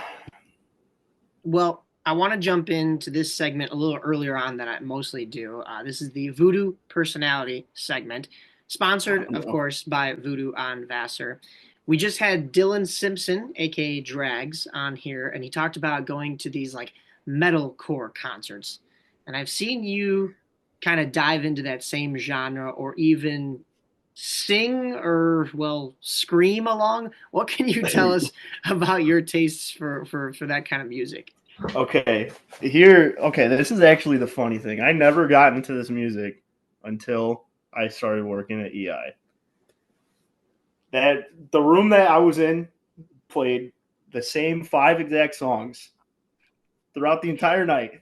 But, you know, I didn't get sick of it. I was like, dude, this shit's kind of fire, you know? Like, so I just got into the heavier stuff from there, honestly. You know, like when I grew up, I listened to fucking Slipknot and all that. But then working there, and it's just, oh, yeah. But, and then I taught myself how to scream probably like 2 months after that. And you don't yeah. lose your voice doing all that? No, actually, okay. The first time I tried, I definitely messed up my vocal cords. Oh. But then I was like, a couple months after that, I was like, you know, let me try again.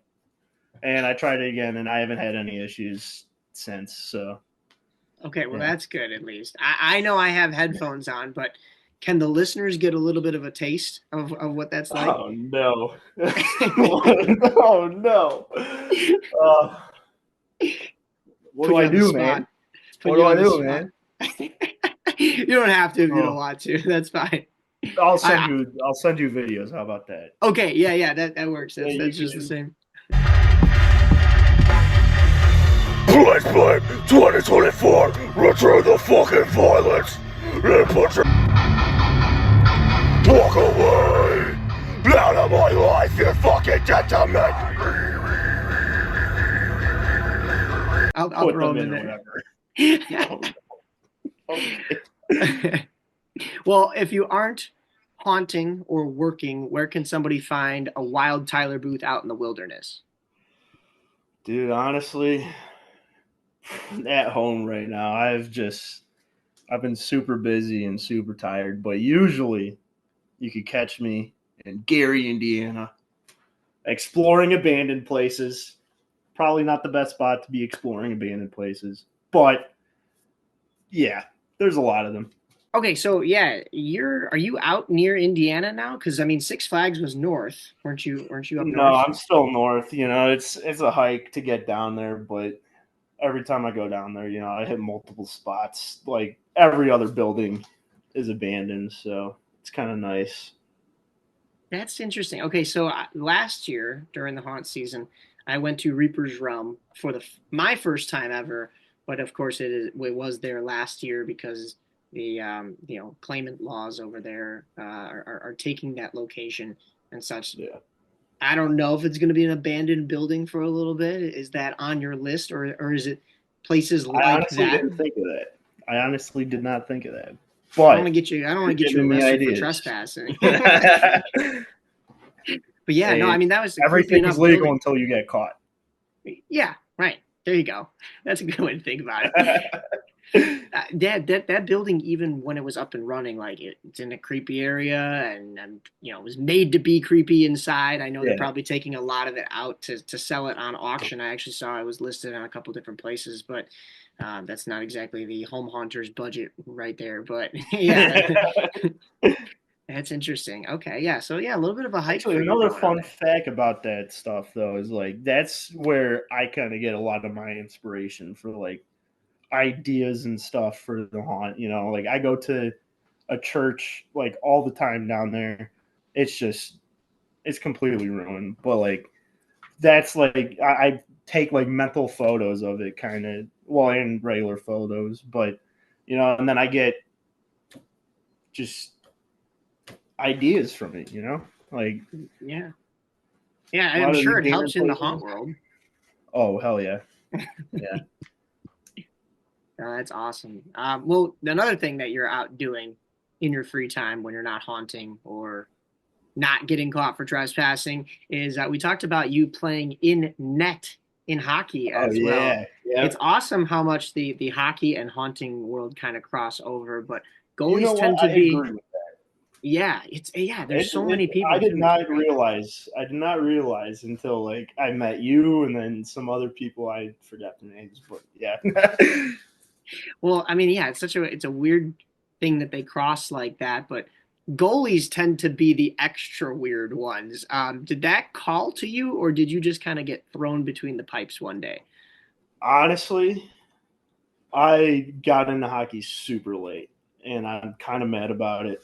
I think after I went to my first Hawks game, I was like, I want to do that, but I know I wouldn't make it to that kind of level. But uh, I was watching Corey Crawford play, and I was like, dude, this guy's a boss. And then I started playing like floor or iceless hockey, and then just decided to throw on some skates randomly one day and just go in my backyard, and the rest is history now. Like I'm not gonna say I'm great at skating or anything, but I think I'm a pretty good goalie if I'm on solid ground. There you go. There you go. So Areush is going to be starting for the Blackhawks next year. Yeah, you heard it here first. That's awesome. Well, I did mention that you are Areush, the janitor. Talk to me a little bit about like what your janitor uh, duties on a daily basis kind of tend to be when you're out there haunting. I'll do you one better. I will explain this entire story on how this name even got created. Okay. And I will explain what I do. uh, so MHC last year, me and Psych Jam Music, Justin Marchant, we were just hanging out, and we just started the Borat voice, and he's like, "I am Martin Kamitsky," and he's like, "You are Areush." I'm like, "Okay." And we talked like that for the entire weekend. We nonstop. It kind of got annoying, not gonna lie. Probably for other people more than me, but now everyone at Disturbia does it though. And I'm like, oh no, I created a monster. Yeah, when I was there, it was you guys were even parading around with a DVD copy of Borat. Wait, what? I don't know if you something. did you were you not, I'm pretty sure they had a DVD copy. I think it was Dylan and Jesse, I think were running around with that. So I don't remember that. Oh no. I'll have to ask them about that. That's something I didn't bring up with Dylan when we had him on last month, but yeah, oh my gosh. But yeah, what are your duties now? Dude, honestly, I just sweep a lot. There you go. I just push around a cart and sweep. Sometimes I grab some like a water sprayer thingy and I use my mop to wipe down the side of the building. Probably isn't doing anything, but it's worth a shot. If you ever see weird mop streaks on the side of the building, you know where it came from. Yeah. It wasn't me. That's insane. Well, talk to me through what happened to your janitor cart on the staircase at Basement of the Dead. Okay, so that's when Justin was in town for like the weekend or whatever, and he was acting at Basement because, you know, that's his home. Mhm. And I was talking to Nick. I'm like, you know what? He had this idea to just randomly show up at Basement one day. I was like, hey, Nick, is it okay if I do that, please? So then Justin can see Areush in action. So I get ready at Disturbia. I drive over to Basement. My cart and everything is just in the back of my car. And we're like walking into the parking garage, and Jason and Tressa are there. They're just laughing their ass off. And then like Steez was there. I forgot who else was there, but they're all just like, what the hell's going on?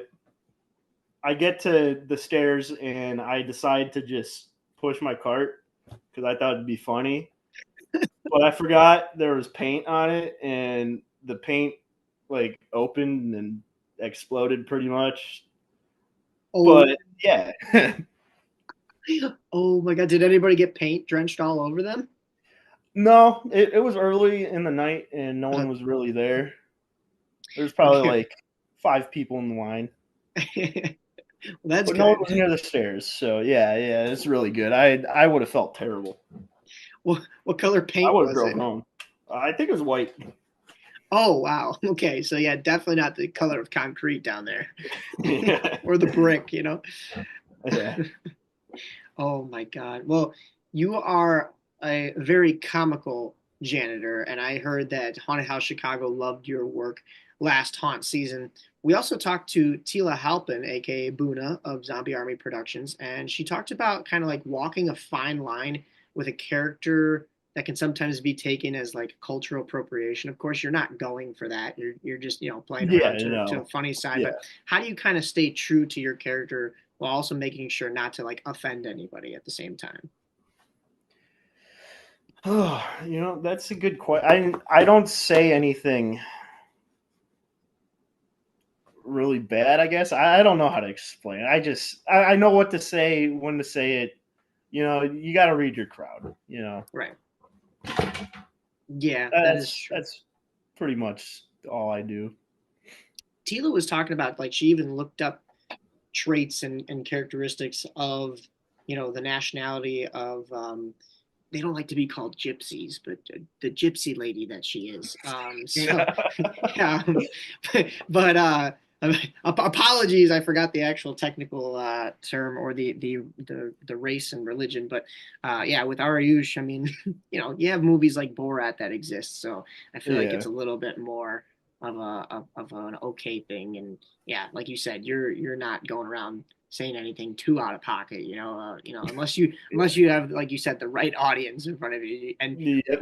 with haunt acting, I guess we all have kind of learned, and we can tell, what's going on with who we have in front of us. But did you ever have an incident either in character, when you're, or even when you're front of the line like security, with like an unruly patron? Maybe there was somebody that had maybe a few too many. Oh, I mean, everywhere you're gonna have that. I haven't really had an issue with it. I usually I hear it come over the radio and I follow that group. I have had to kick people out before, like in character or whatever, but I haven't really had anything really necessarily happen to me. What That's I good. do hate though, what I do hate is when, let's say I'm working in the house and they go like that, dude. I hate that. It's like, dude, you're paying money for you to get scared. Why are you doing it? Like, come on. That's probably my biggest pet peeve with customers, is that 100%. Yeah, you get the tryhards in the line. Like, I don't know if I mentioned this on one of our episodes, but it was actually when I was at Disturbia with you guys, and this was during the regular season, so I was rivets, and like the guy, like, oh, I slid up to the guy or whatever, and he's like, "How much do you bench, bro?" And I'm just like, what? Like in character, like I ripped the one mask off and I had the other one beneath. I'm like, buddy, you look like you skip leg day. And I'm saying it in character, but like he looked like a stork. What do you want from me? Like, Oh, It's these teenagers, you know, unruly. yeah. Yeah. Speaking of like the tryhards, I did actually have this one where I scared him and he just got all defensive. He's like, "I'm gonna beat your fucking ass. Like, you better get away." I'm like, dude, Dang. really? I actually broke character. I'm like, hey, you spend money for this shit. Like, settle down. Like, if you want to go in, settle down. Because that's all it's going to be in there. You, Yeah, I mean, woo-saw. Woo-saw. well, I mean, I had one of those too. The Valentine's Day. It wasn't one of the times you were out there on the line. It was towards the end of the night. I think you had already gone in to start prepping for, shutdown and everything. But there was a gentleman that came, and I think he was with his girlfriend because there was a lady with him. I couldn't really tell, but I was playing that Italian character, and so like I went up to him. I'm kind of speaking with the Italian voice, and I'm like, "Hey, how you doing? Good to see you. Say hi to the kids, blah blah blah, and whatever." And he's like, after like 2 seconds, like I wasn't even around him for too long, and he's like, "Don't you have somebody else to go and entertain?"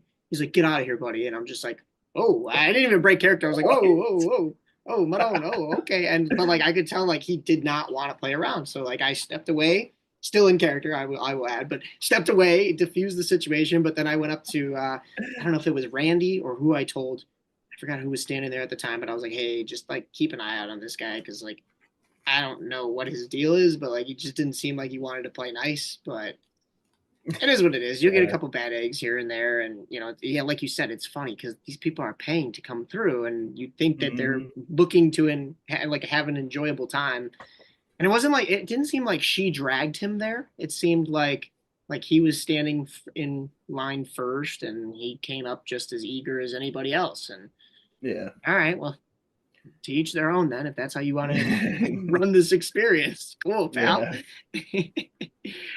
I briefly mentioned that you were a slider for a little bit. What kind of character traits or creativity did sliding bring out from you when you were in that role?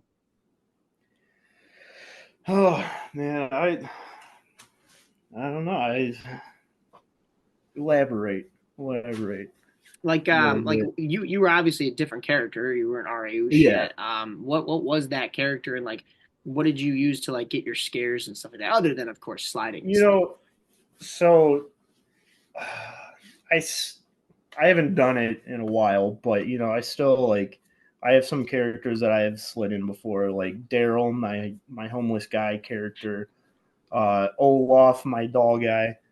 I slide in him sometimes, like I don't know, like for Daryl at least, I like crawling a lot more than just running and sliding, I guess, because I feel that fits the part better, I guess. Um, I don't know. I think the main like reason why I got into sliding though is from playing like hockey, like the Okay, yeah. goalie aspect kind of thing. I don't know how because it's two complete like opposite ways of like dropping down on your knees, but yeah, I don't know. I just slid for fun, I guess, and to lose some weight. It's a great workout. Oh, dude, it is. By the end of the night, like especially in season, like off season can be like a little bit more low key. Like you're not. I mean, you're still, especially Disturbia. Like you guys still pack the house for Yeah, Christmas, Valentine's Day, like even Easter. Like you name it. Like it's still pretty popping. St. Patrick's Day we just had as well, and the line was nice and long. But yeah, I mean, in season, you can't beat that, and you're on your feet for what 4 to 5 hours, just well, yeah, feet, and then you're dropping down to your knees, you're getting back up, you're popping. I mean, it is legit a whole workout. I was just talking on last episode with Dylan. We have a little double dose of Disturbia going on here, but we were talking yeah. with him, and he was saying like, yeah, he's like, I feel like it would be similar to what you do in hockey and stuff, and we talked about the similarities and the differences, but you're right. Like there is a lot of differences to it, but I guess us hockey guys can look at it on the surface and see how it is relatable, but Yeah. know the characteristics of each to really know that like you're maybe using similar muscles, but you're a different type of tired at the end of the night. Oh yeah, yeah. You also did you have another character as well? You had the Scarecrow. You had Oh yeah, that was I had Six Flags. I had the Scarecrow, and then I had this character named Nine, right, which yeah. I kind of forgot about that guy. So And yeah, then you've gone as a yeah, couple different things. yeah, I don't know. I just couldn't really make up my mind on what I wanted to do.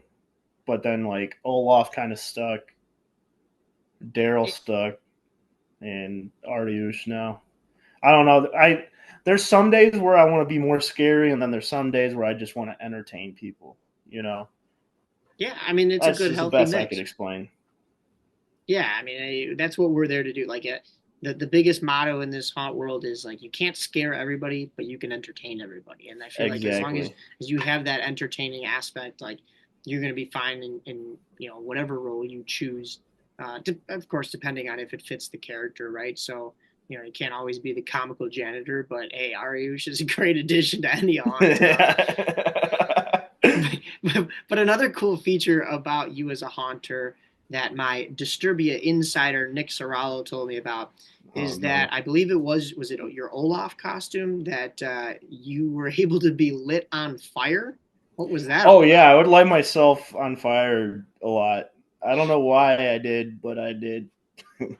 some How dude did just that work? randomly some dude just randomly gave me a lighter one time, and like I just started lighting myself on fire. One of the rips in my costume, I just lit it and let it grow to probably about like here. Oh my gosh. Well, we're glad you're still here and you don't have any third degree burns, but yeah, there's one that's time crazy. Oh There's no. one time a Halloween blast was walking through. They just got out and they were like talking to David. And I'm trying to get their attention. So I'm like, I have an idea. I laid down on the ground, lit myself on fire. Nick said that this flame was probably like 4 feet tall. I Oh don't know my how big it was. gosh. It was I didn't feel hot or anything, but he fucking came out and stomped on me and put it out. So Oh yeah. my God. When Nick's Sarah breaking Sarah wasn't character, a Sarah wasn't a fan of me lighting myself on fire. I could see a couple of the liabilities with that. Oh my gosh, that's Yeah. crazy. Well, they say goalies are crazy, so I guess it fits the bill, right? You're on fire then in the crease. That's how it is. Yeah. Tell me a little bit of backstory about the time that you walked out of Disturbia. This was on an off night, so it's pitch black. You guys were setting up, I think, for the Valentine's Day haunt. Oh, is it the cops? And yeah, the two police officers were knocking on the door. And didn't you have like a heavy flashlight in your hand or like something No, I had questionable? scissors. I had Oh, scissors. that's not great Oh. either. So, story time. Dude, this scared the shit out of me. So me and Dayton are there, and we're parked pretty questionably. So, like, I kind of understand. Like, before I start any of this, it is nice that they actually patrol back there, because there's been multiple nights where I've been there and there's just random ass people just chilling in the parking lot, having like a bonfire, it's some weird stuff. But so I forgot something in the car. I was like, okay, I'm gonna go grab it, and I thought I heard like banging. I'm like, dude, David, you're wrong. This place is haunted. Like, there's banging going on in the walls, bro. Like, come on, it's haunted. Uh, and then I walk outside and I'm just greeted with a flashlight, and then I see the two cops. I'm like, oh, I work here, and they just asked me a couple questions, and I guess I took a video of our security camera, and I was pointing the scissors every time like I wanted to point somewhere. So I didn't realize that until I saw the video, and I was like, dude, I'm fucking dumb. But yeah, they were like searching in our cars at first, and then they did see that there was like a door kind of propped open, Oh yeah. and yeah, Did they that's pretty try? much Did it. they try the door? Did they come in at all? They tried to open the door, but they could not open it. There's one door that we have that looks like it's open, but it's not. Oh, It's I got you. just how the door jam is. But yeah, I shit myself. I'm scared. Hi, officers. Here's my scissors. I forgot exactly what I was doing. I think I was painting something, but I needed. Oh yeah, I went out for brushes. Yeah, I had brushes in my car, and I was greeted by two cops. Perfect timing, right? Yeah. Yeah. That's insane. Well, I think Disturbia may still be a little bit haunted because I made the mistake during Valentine's Day. I was giving out in the line those little Reese's chocolate hearts, and I left a package of them by the DJ booth overnight. And because Sam told me, he was like, "Oh, you could leave them here for tomorrow," and I didn't think about it. And next thing I know, I came back the next night, and there were like some little nibbles in some of the wrappers, and I was like, "Oh no, I can't be giving any of those out haunted, now." bro. That ain't haunted. That's just some mice. That's just mice, yeah. Yeah. I was like, do "Oh, want to say, yikes!" there was one time Sam didn't hear it. He's deaf though. Like he even I don't know if I'm going crazy or not, but we were there working on the new room that we're working on right now, and I swear to God, it's only me and him. I swear to God, I hear Jason Seneca yelling, "Hey, what are you guys doing?" Like it sounded exactly like him. And I was like, "Bro, I want to leave." Whoa. Yeah.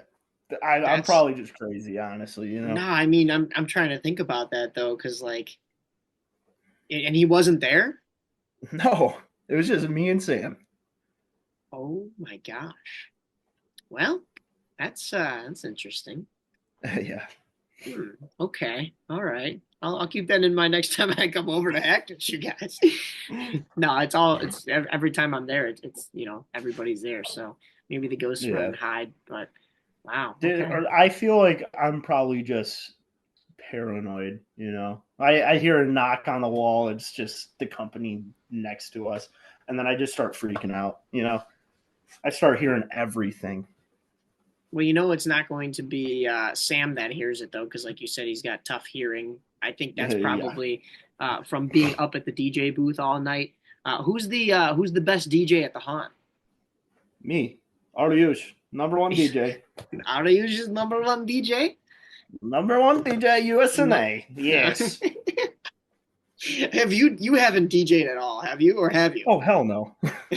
But I'm the greatest, hands down. If you're the best at something, like don't do it, unless you're getting paid to do it, right? So like, yeah, exactly. They gotta pay you more. Come on.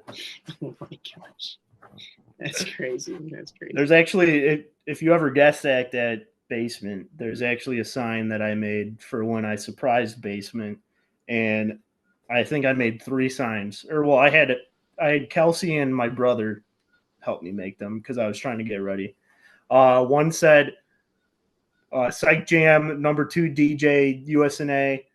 Another one said Areush number 1 janitor USNA, and then the last one that is still at Basement is Areush number 1 DJ USNA. We are here to party. I was told to come here first day on job. Who is this man? I am come look. He's over there. Oh! He's over there. Not playing very good music, but that's all right. What? That's all right. You're number 1 DJ, right? Yes, I am number 1, and I am number 1 janitor in the USNA. How very nice. We are go. What do you think? What do you think, Brush? Or now you're Sammy. I'm Sammy right now. I'm killing right here. Well, we have to get you on the turntables now. Yeah, dude, I'll kill it. I don't know what the hell I'm doing, but I'll do it. I was gonna say, do you know what you're doing? Have you ever done something like that? No, I'm gonna play music that no one wants to hear, but whatever. Oh Lord! Number 1 DJ. Number 1 DJ can do whatever the hell he wants to do. You gotta give it to him. That's great. Well, we spoke to. Did you get a chance when you were at Evil Intentions to work with Tyler Areush? Oh yeah. he was the manager at the time. Yeah. He's we awesome. We didn't really talk a lot as much as I wish I could have. But yeah, he's very, very smart. Like, knows he a was lot. he was telling me, well, we had him on our February episode, and we were talking a little bit about how they've got, the Nightmare Forge up here in Elgin, and, all of his time at multiple different haunts, especially now being at Old Joliet Haunted Prison. And he talked about how that cast and crew talk about being on their quote unquote like best behavior when they go visit their in-laws at 13th floor during like the off-season events and stuff like that. Does it feel kind of like that when you're headed to Aurora for basement, or vice versa when basement comes to you guys?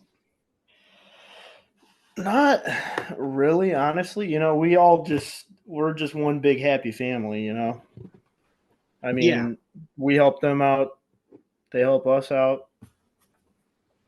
As it should be, like I don't know. I don't see any beef or anything.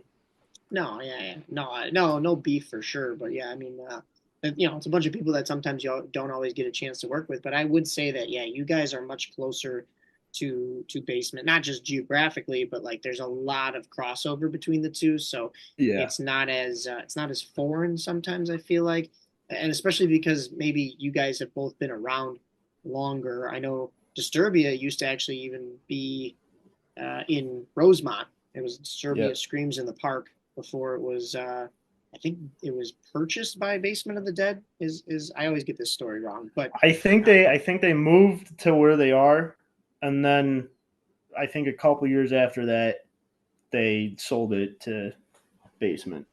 Gotcha. Okay. All right. Yeah. So, but I mean, yeah, you guys collaborate quite a bit, and Old Joliet Haunted Prison, they're still newer. Maybe they're same time frame as you guys. Thinking back to it now, but I think it's a much larger hike to go from basically like the Schiller Park area down to Lockport, Joliet area. So they don't always get the crossover that you guys do. But yeah, I sometimes when I go into work with you guys, whether it's at Basement or at Disturbia, I struggle to see like who's Disturbia and who's Basement sometimes, because I'm like, oh yeah, you're not there. Yeah, it's so much of a nice mesh now between the two that it works out. Yeah, but, sure. But yeah, I mean, the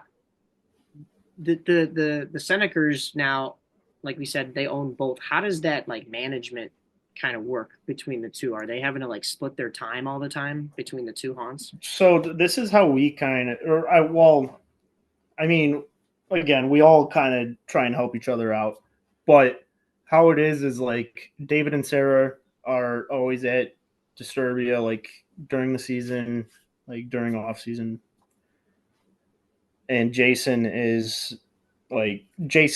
Tressa are at Basement kind of thing. So that's how it's kind of like split up. Gotcha.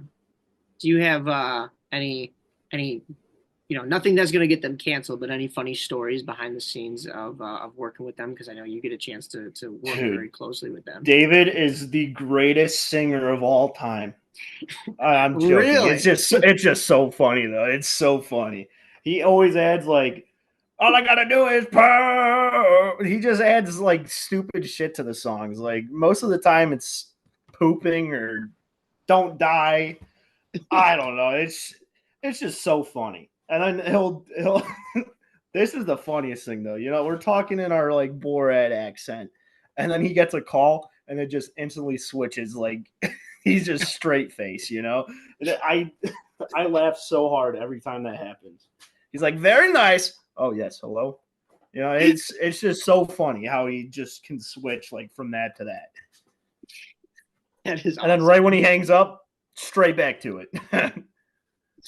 Oh my gosh. Yeah, you guys love to have your fun over there, which is why I felt like the freedom to kind of go for a little bit more of that comical role on the line. Like I had Rivets, and Rivets can sometimes be comical, but Valentine's Day when I got to act with you guys, and I was Val and Tino. Was funny as hell. It's so funny.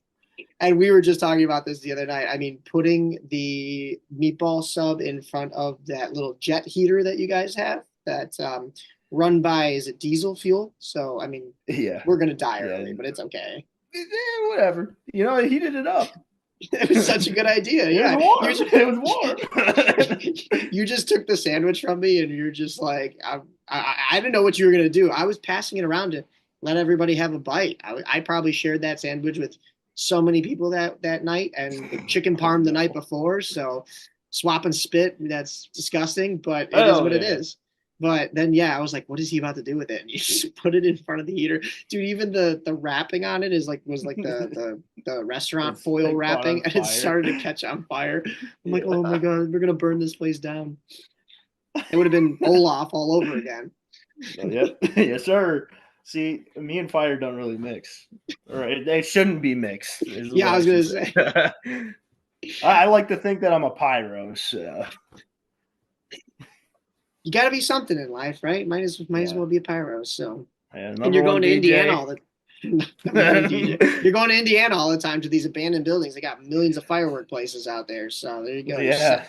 Setting these abandoned buildings, it'll help with the demolition process. You knock them down quicker. You know? I don't want to knock them down.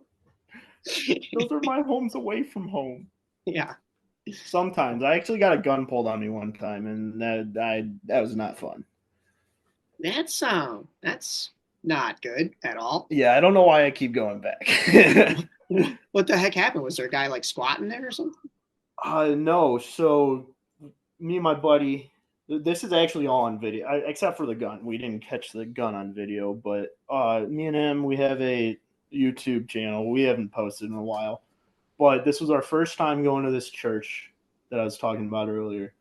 And we go to the second floor and we see a light like come through the window, and we're like, oh shit, there's a cop. So we run down the stairs, we get outside, and we run to like the road pretty much, and the car pulls up, and it's just a regular car, and it was a flashlight under a gun. Like you could see like the silhouette of a gun behind the flashlight. And my buddy was like, it's a gun. And we just fucking run.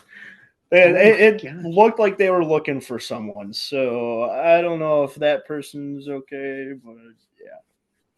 Yikes. Well, at least they weren't looking for you. They didn't say anything to us or anything, so. They were coming for Areush's #1 DJ title. That's what it was. No, they ain't never gonna get that. They were like, this man here said he is better DJ than us in US of A. No.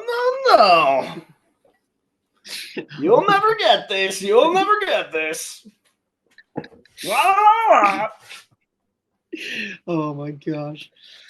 Yeah, how annoyed were you with the Italian character who was always getting Valentino was always getting in the way from the people that were trying to go? You know what? It wasn't just you, so no, you can't be blaming this on yourself solely. But that really did piss me off. Because by the end of the night, I'm like, oh my God, does he actually really hate me, or we're just playing a character?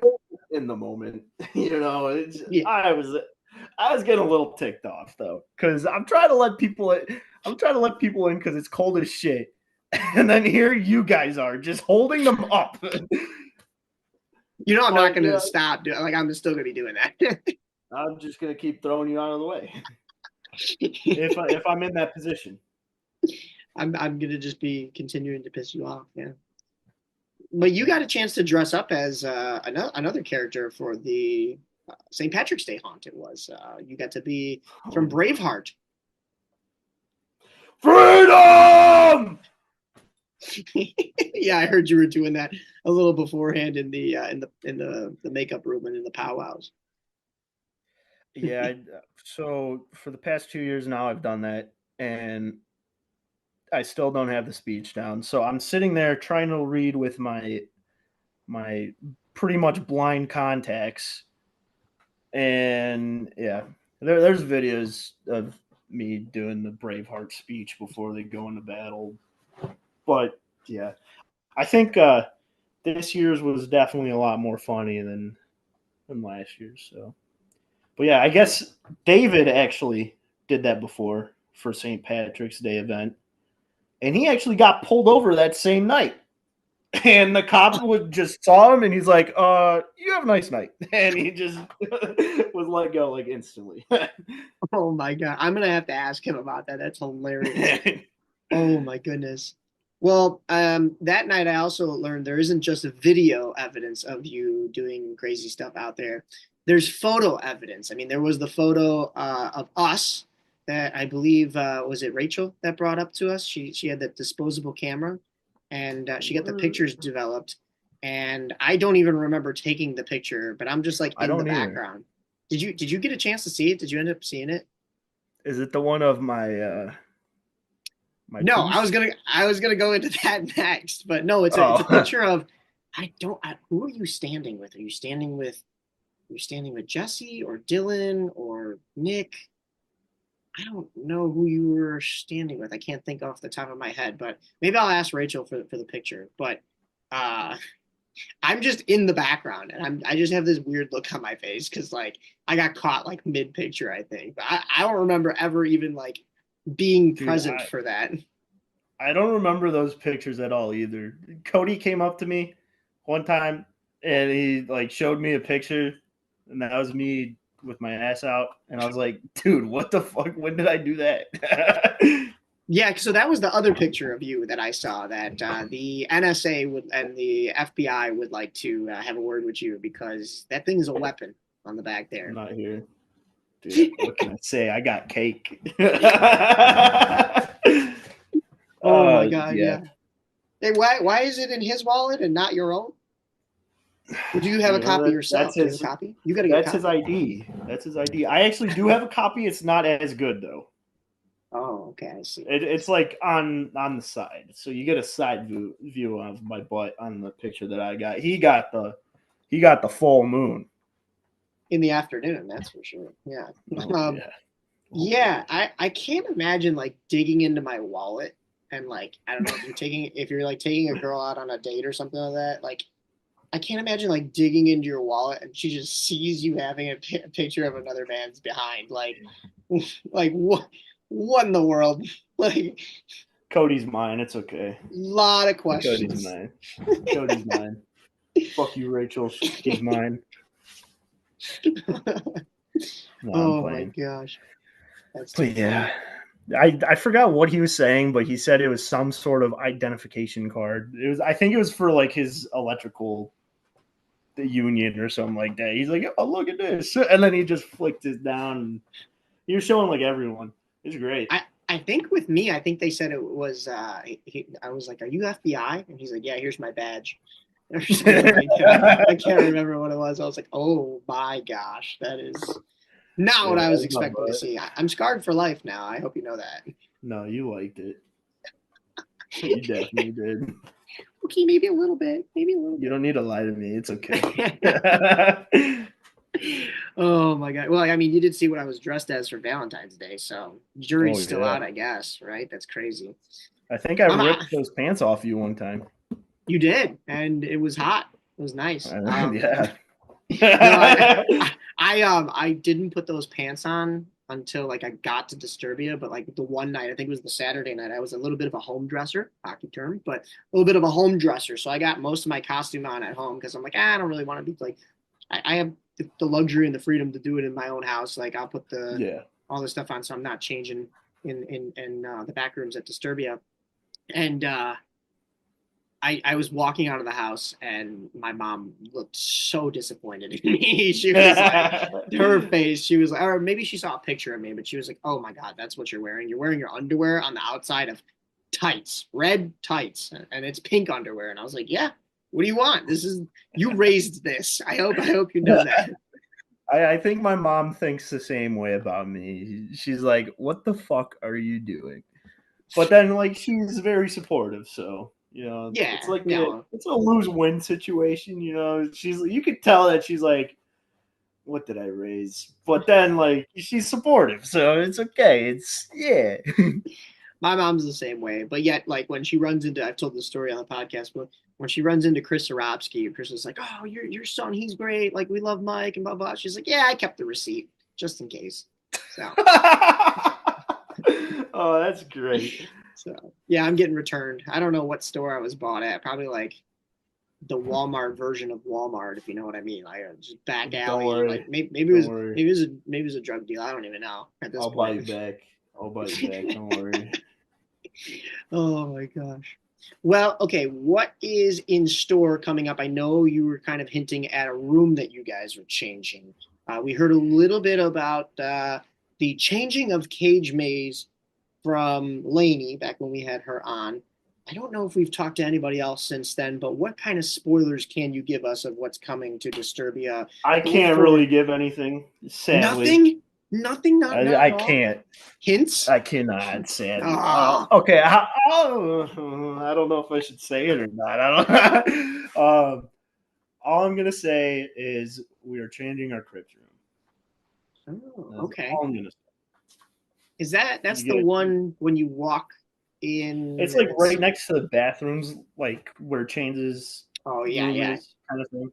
Oh, you're changing it. Okay, yeah. Oh yeah. Oh, the like Chains' room. the catacombish crypts, Yeah, right? yeah. Gotcha. Okay. All right. That's cool. That's cool. Well, I did see you guys Sure. changed up one of the rooms to become, and you know, I could and we could say this publicly because it's completed and it's what fans will see when they come to the haunt. Without giving too much away, though, one of your final rooms is now a very cool, like an antique. It looks like an Italian lady's basement because there's drapings over all of the furniture.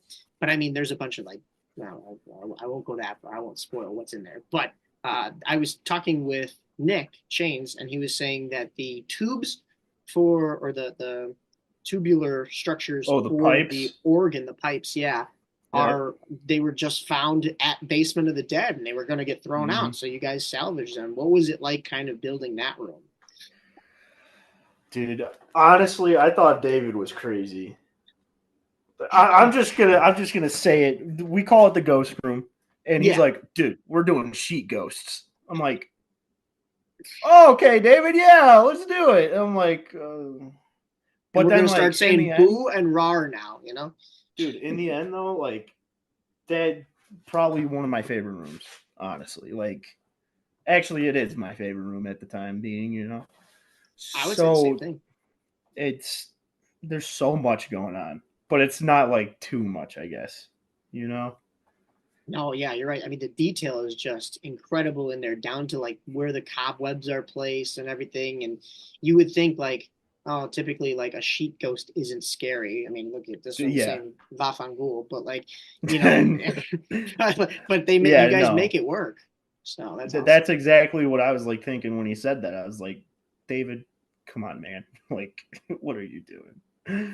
But then like it all came together and it's a fucking masterpiece, you know. It's so cool. And like for instance those organs, you know, Bill hooked them up to like some solenoids and stuff, so when you step on a pressure pad it starts playing. It's so sick. I mean, it's not playing any songs or anything, it's just fucking one constant like but it's a good jump scare. Yeah. Honestly, you can't really hear it, but it's just cool. It's super cool. You know, for the people that like pay attention more, I guess, like it's really fucking sick. Yeah. I was excited to see the little bit of change. Not that what you guys, I can't even remember. I think it was it more Cage Maze there? I can't remember what you guys even had in there beforehand, but I was excited for the fact that you guys threw that room in there, and I was like, "Whoa, this is really cool." So, yeah, that was Alien before. The Alien was just that entire area kind of thing. Right.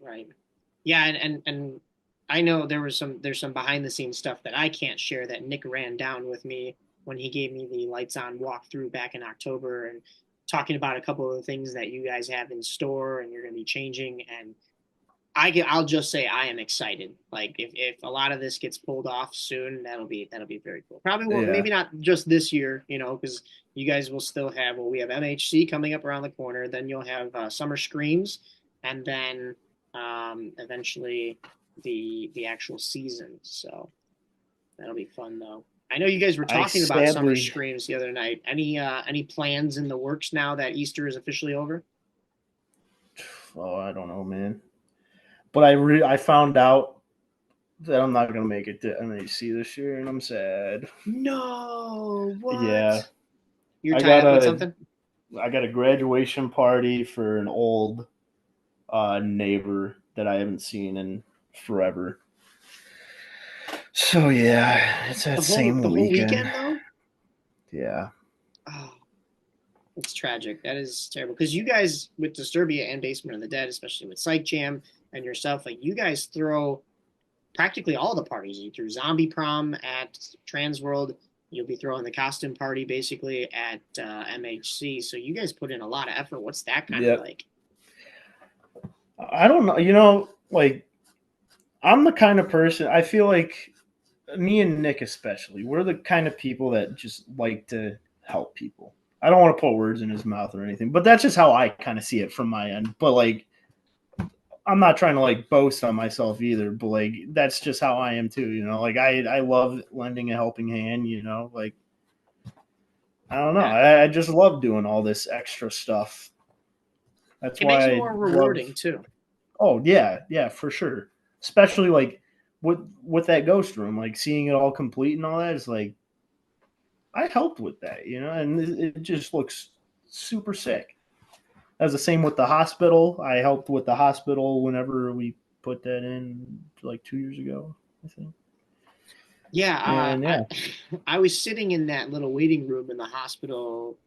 That was also during Valentine's Day because friends of mine were going through it, and you know Nick had showed me the little cut through, so I snuck in front of them, and they were unsuspecting completely, but I didn't know how far along they were, so I went a little further ahead, and I was like, I'll just sit here in the waiting room, and the Senecker's kids were in there. Somebody had given me a bag as I cut through the haunt, and it was this brown bag. It could have been a bomb in there, and I took it. One of the fellow actors. What? Yeah, I didn't question it at all. Like I'm just saying it could have been. Turns out it was like leftover Culvers, and it was like little pretzel bites and whatever. And one of the Senecker's sons just ripped the bag open.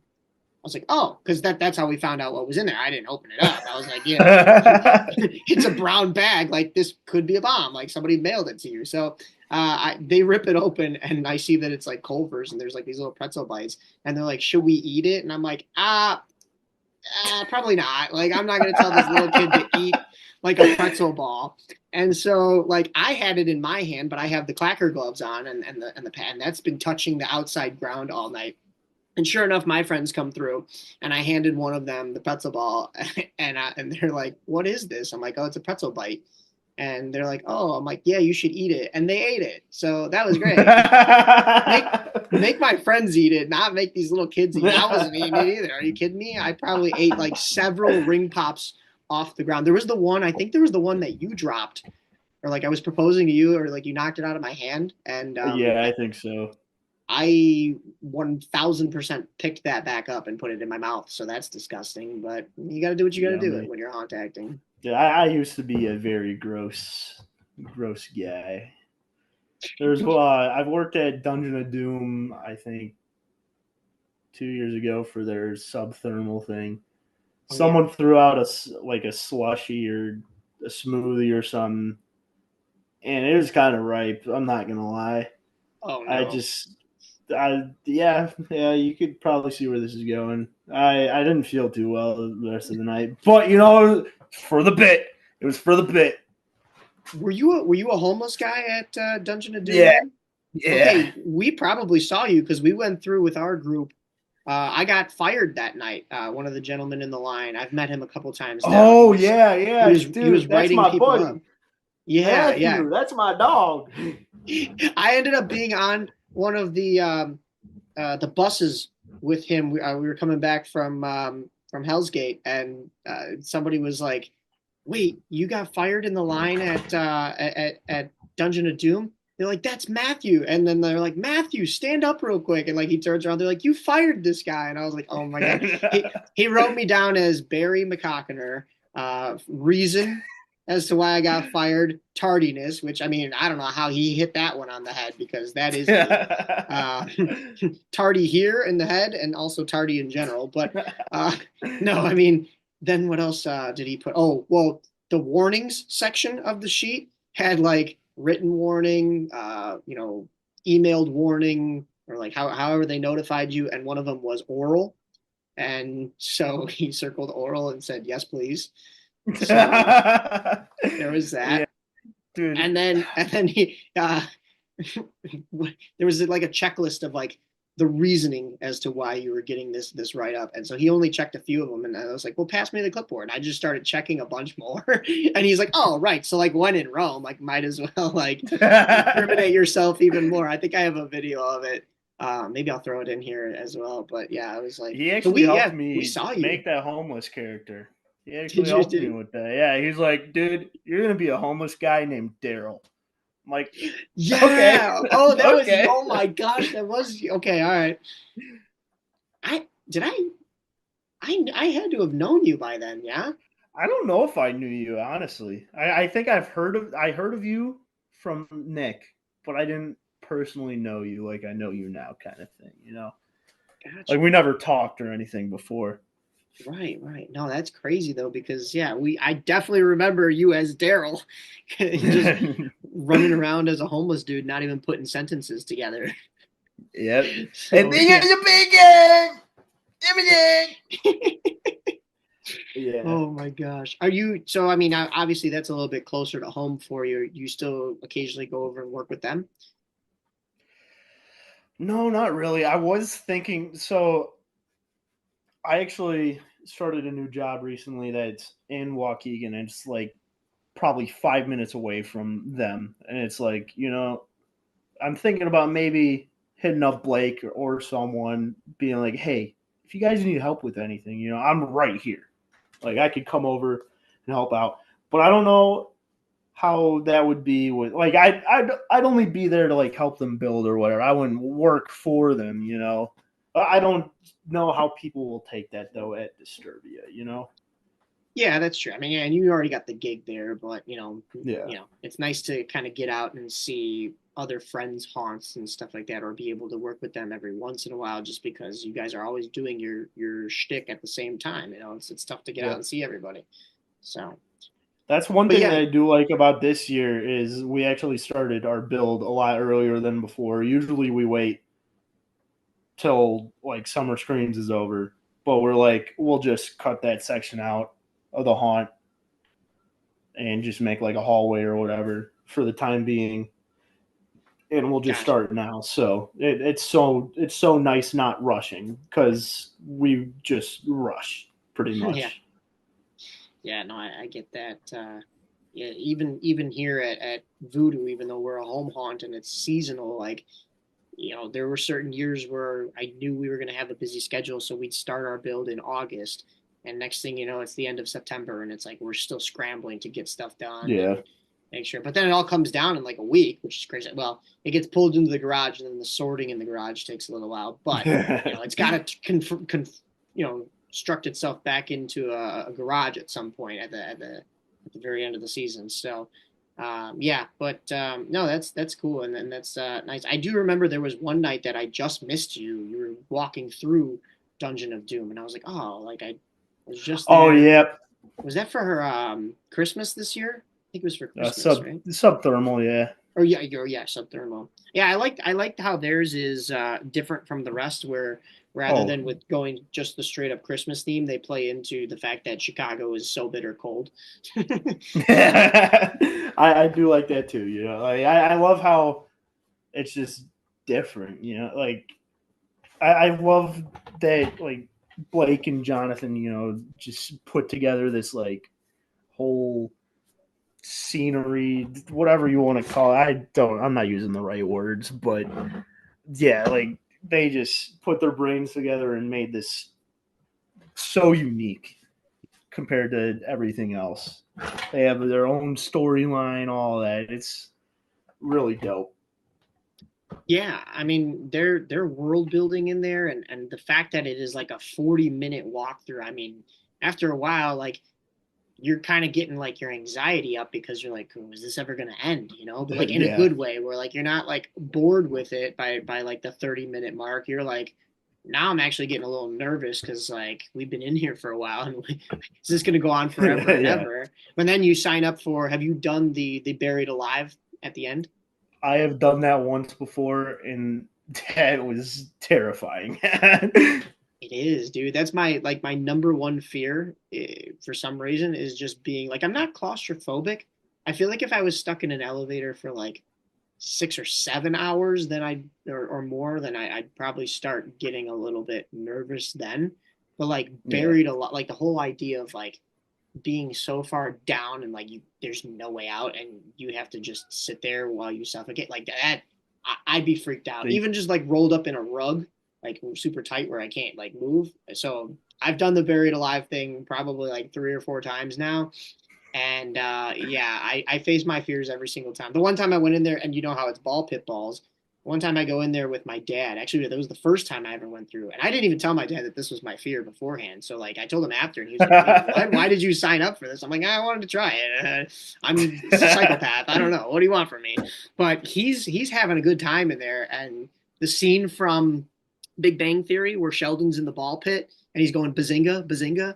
That was my dad. Literally, he was in there going bazinga, and I could hear him. But at the same time, like I'm trying to count the seconds so that like I can either determine how long they hold you in here for when I do it again, which also psychopathic thoughts right there to be like, oh yeah, I'm having a horrible experience because this is my number one fear, and let me do the notes and research so that when I do this again, yeah.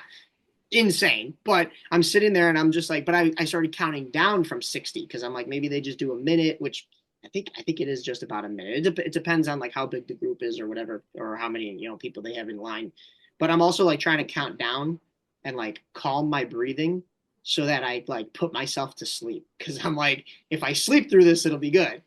But I mean, obviously you're not in there for very long, but yeah, absolute psychopath. And this last time that I was in there, for the subthermal event, my friends didn't get the buried alive thing. I went and did it alone. It was just me in that room. No. And I mean, I'm sure that the 2 guys that work the room are great people, but like they're kind of in character too. So it's these 2 big burly guys, and like in the back of your head, there's always that thought of like, well, like I'm the only one in here. Like, what if they just like throw me in here and then like lock the door and then like don't come and get me? Like, I'm dead then at that point. So, yeah. I'm not going to lie. I wasn't too scared originally, like going into it. But then after I got out, I was like, dude, that was a lot scarier than I fucking thought it would be.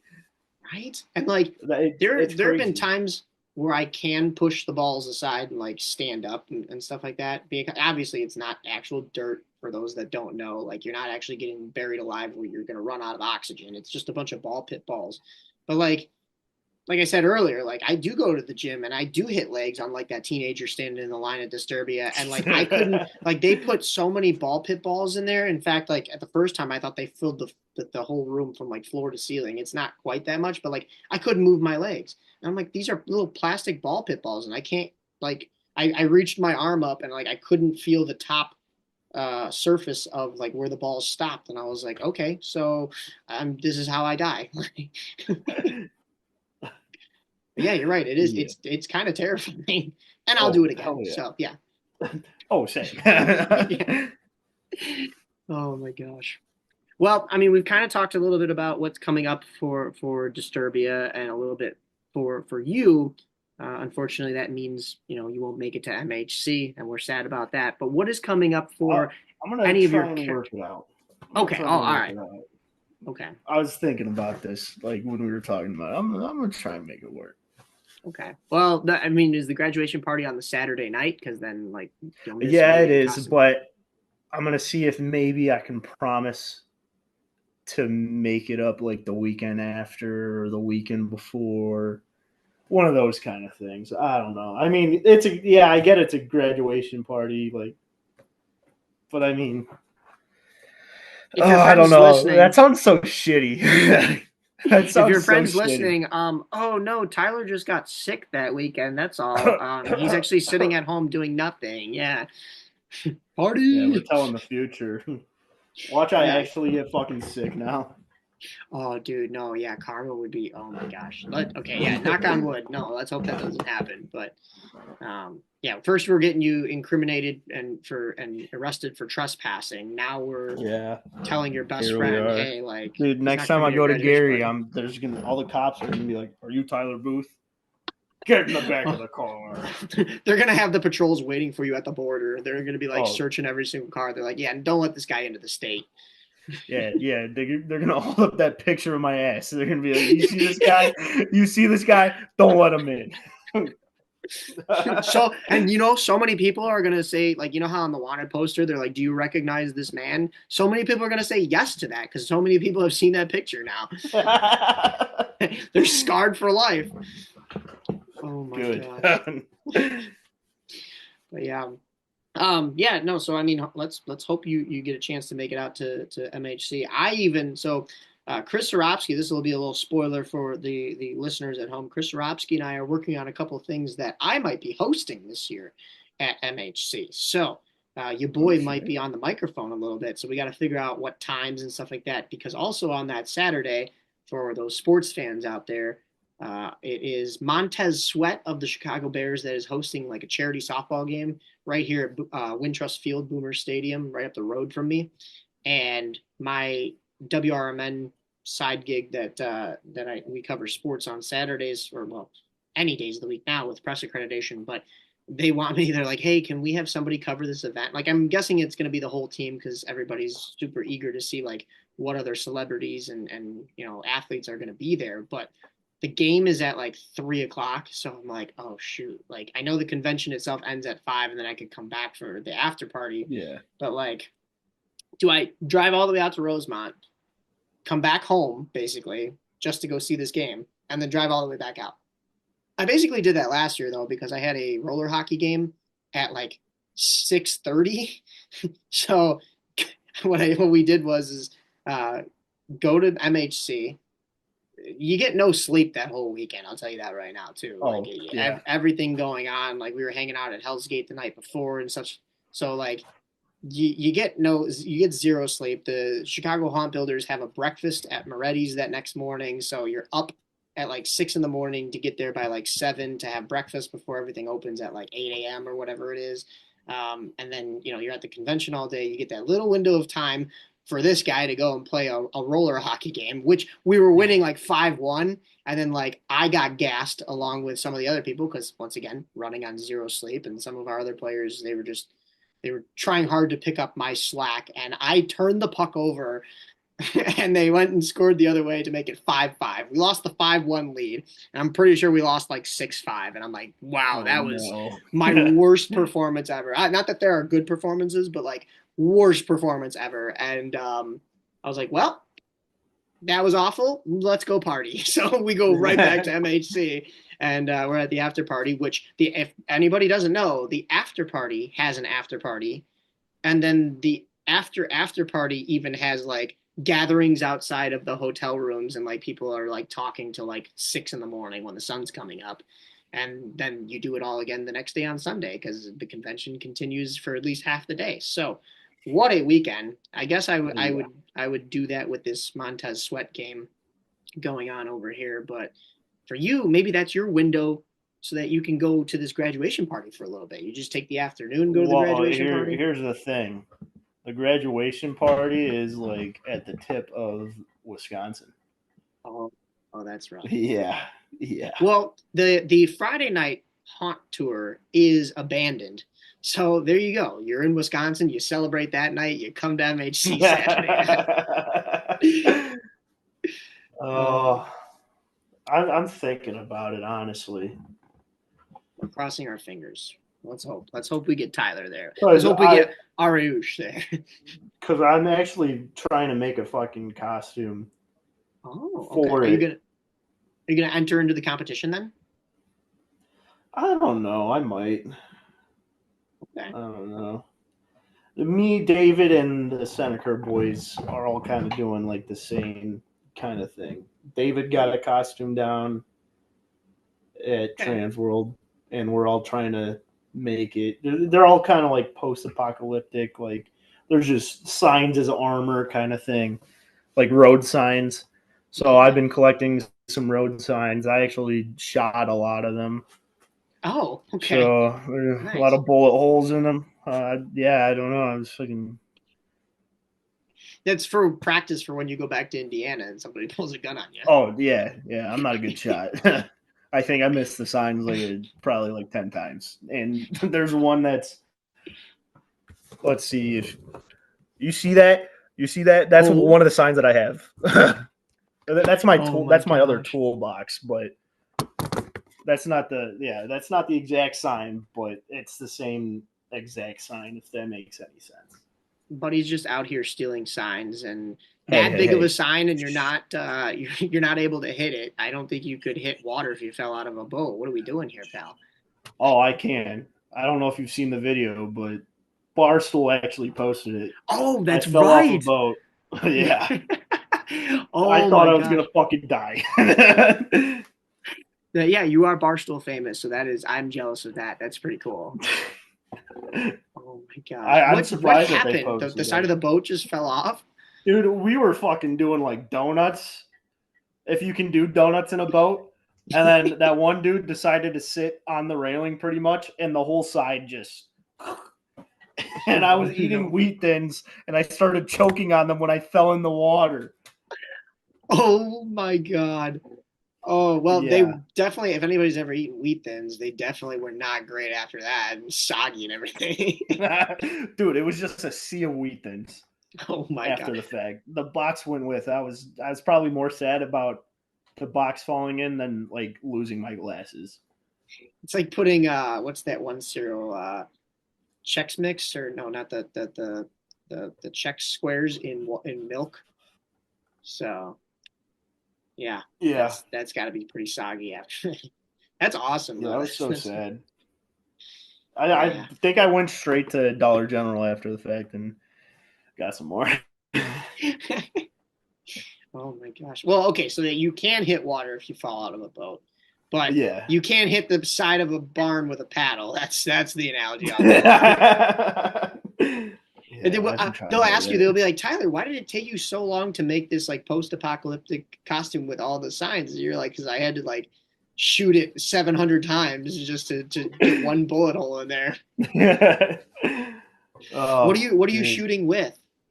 What do you have? So I actually brought it up to my cousins because they live in pretty much bumfuck nowhere. And he has a 9mm pistol that we were shooting it with. Okay. Yeah. I think we were trying that before. I've only gone shooting at a range like once, and it was somebody else's gun, but I'm probably no good either. It's okay. Well, twinsies. Yeah. Twinsies. Call me to come help you with this costume. It gets done slower. Dude, I haven't really had a lot of time I do have time to do it. I'm just super fucking tired most of the time though, because I'm also going to school for welding on the weekends. You know, I do some welding I haven't really done a lot at Disturbia, but you know, I'm doing some there. Yeah. That's good. I don't know. Yeah, I'm dead. DEAD. Other than like, you know, of course, the stuff that's going on at Disturbia without you, and we've talked about how you or yourself are maybe going to be free for MHC, definitely probably going to be there for summer screams depending on the weekend. Oh, I'll for sure be there. And then come haunt season, but even come summer screams, what is in store for you and your characters? Are you going to be dressed up as Areush for summer screams, or are you just going to save him for the season? And what can we expect from the character coming soon? I don't necessarily have a character name for this guy. He just wears Hawaiian shorts and a Hawaiian shirt. That's about it. And a bucket hat. Yeah, there you go. I think last year I was actually Daryl mixed with that. Maybe I'll do that again. But I was like sweating a lot because I decided to wear the sweater that I have with it. So no, fuck it. We'll just make it Daryl. It's Daryl. Okay. All right. Yeah, I gotta Summer think Daryl. if I do get some time to once again act with you guys, life's been crazy, but if I'll come through if I'm not acting. But let's hope I get back into it. I've been thinking about like what I even want to do, because I don't want to just I made Rivets Christmas, and I wanted to go with a new character for Valentine's Day, but neither one of those characters would really, I think, fit with a summer theme, unless I just put like bathing suit trunks on Rivets. But like, gotta come up with something better than that. So I gotta go back to the think tank and see what's going on. But no, that's awesome that you have definitely like vacation Stan going on over there. Yeah. I think last year I actually did like just sit in a lawn chair the entire time too. Not the entire time. I was running chainsaw, but while I was waiting for people, I was just you're like just David pretending to play. Character. I was pretending to play the chainsaw like it was a banjo. Just waiting for people to come out. Oh my god.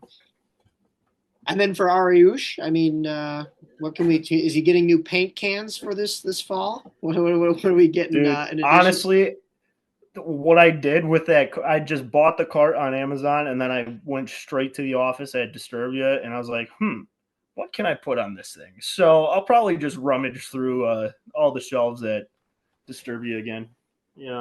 Probably more paint cans. Find that Borat DVD. We need to find it, and you need to carry that around with you. Dude, I'll just go He's my cousin, yes. Yes. This is my uncle Borat. You ever heard of him? Oh, my gosh.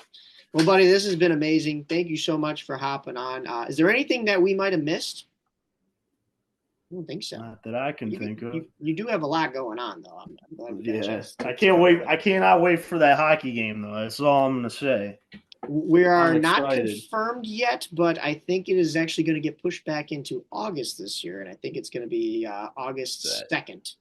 So keep your calendar marked. I'll hit you up with, because we're always looking for goalies. We always need goalies, so that'll be a huge help. This is a little bit of a spoiler information too.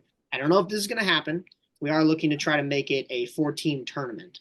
So we probably still share the 2 goalies so that you guys would play, and it wouldn't be all the games in one day, because if it's brutally hot outside, you guys would die. But we'll play a couple games like throughout the week, see how that goes. And those will be truncated games. It won't be like the full length thing that we do on Saturday.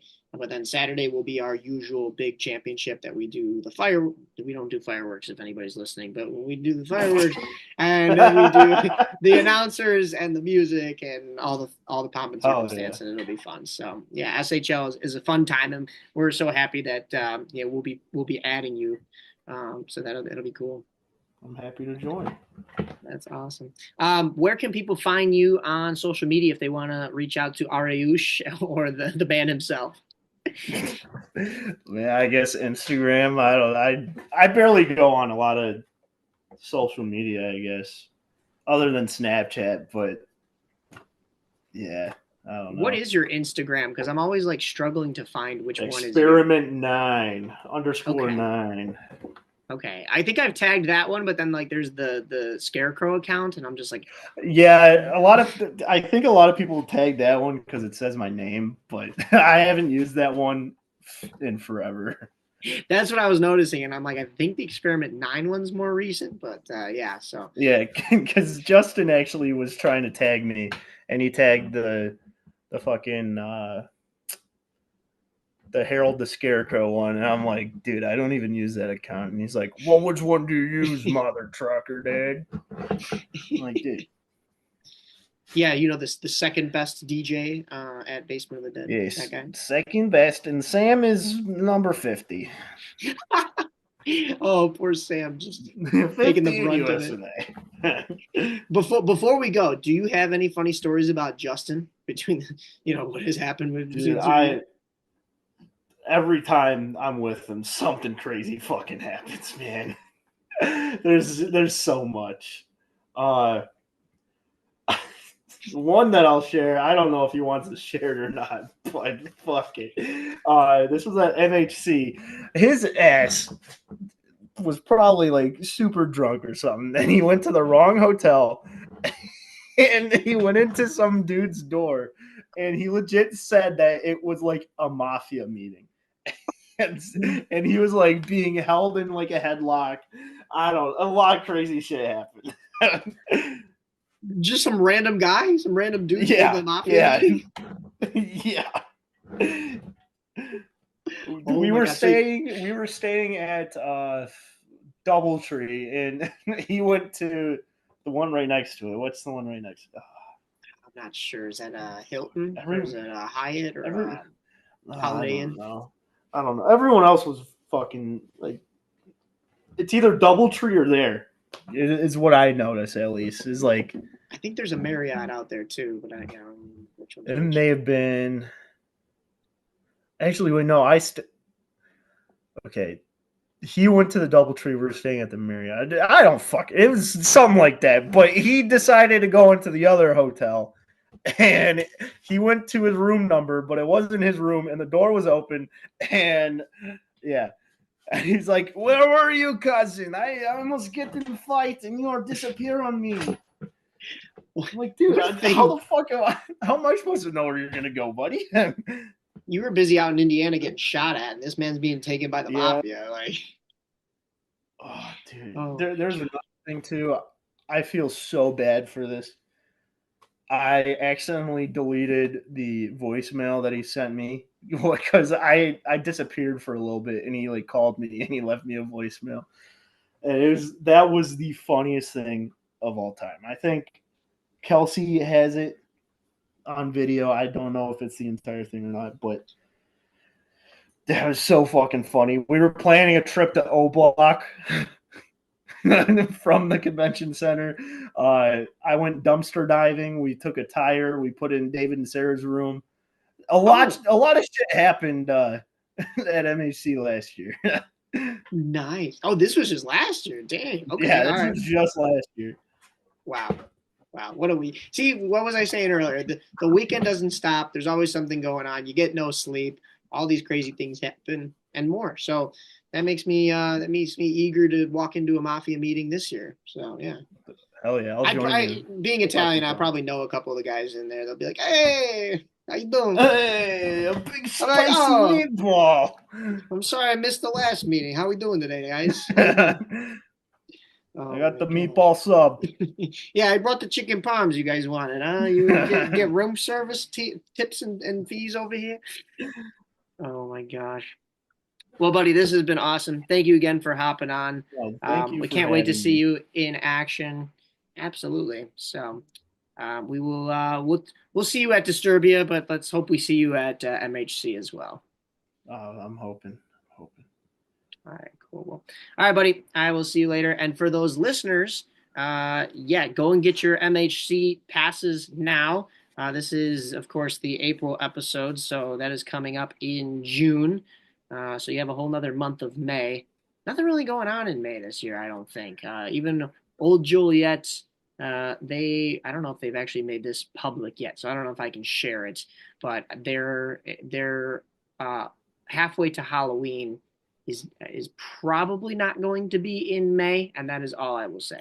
So we shall see. So take May off. We won't be. We'll be right back in here in May. But thank you guys again for listening. And like I said, Tyler, we will see you soon. See you soon.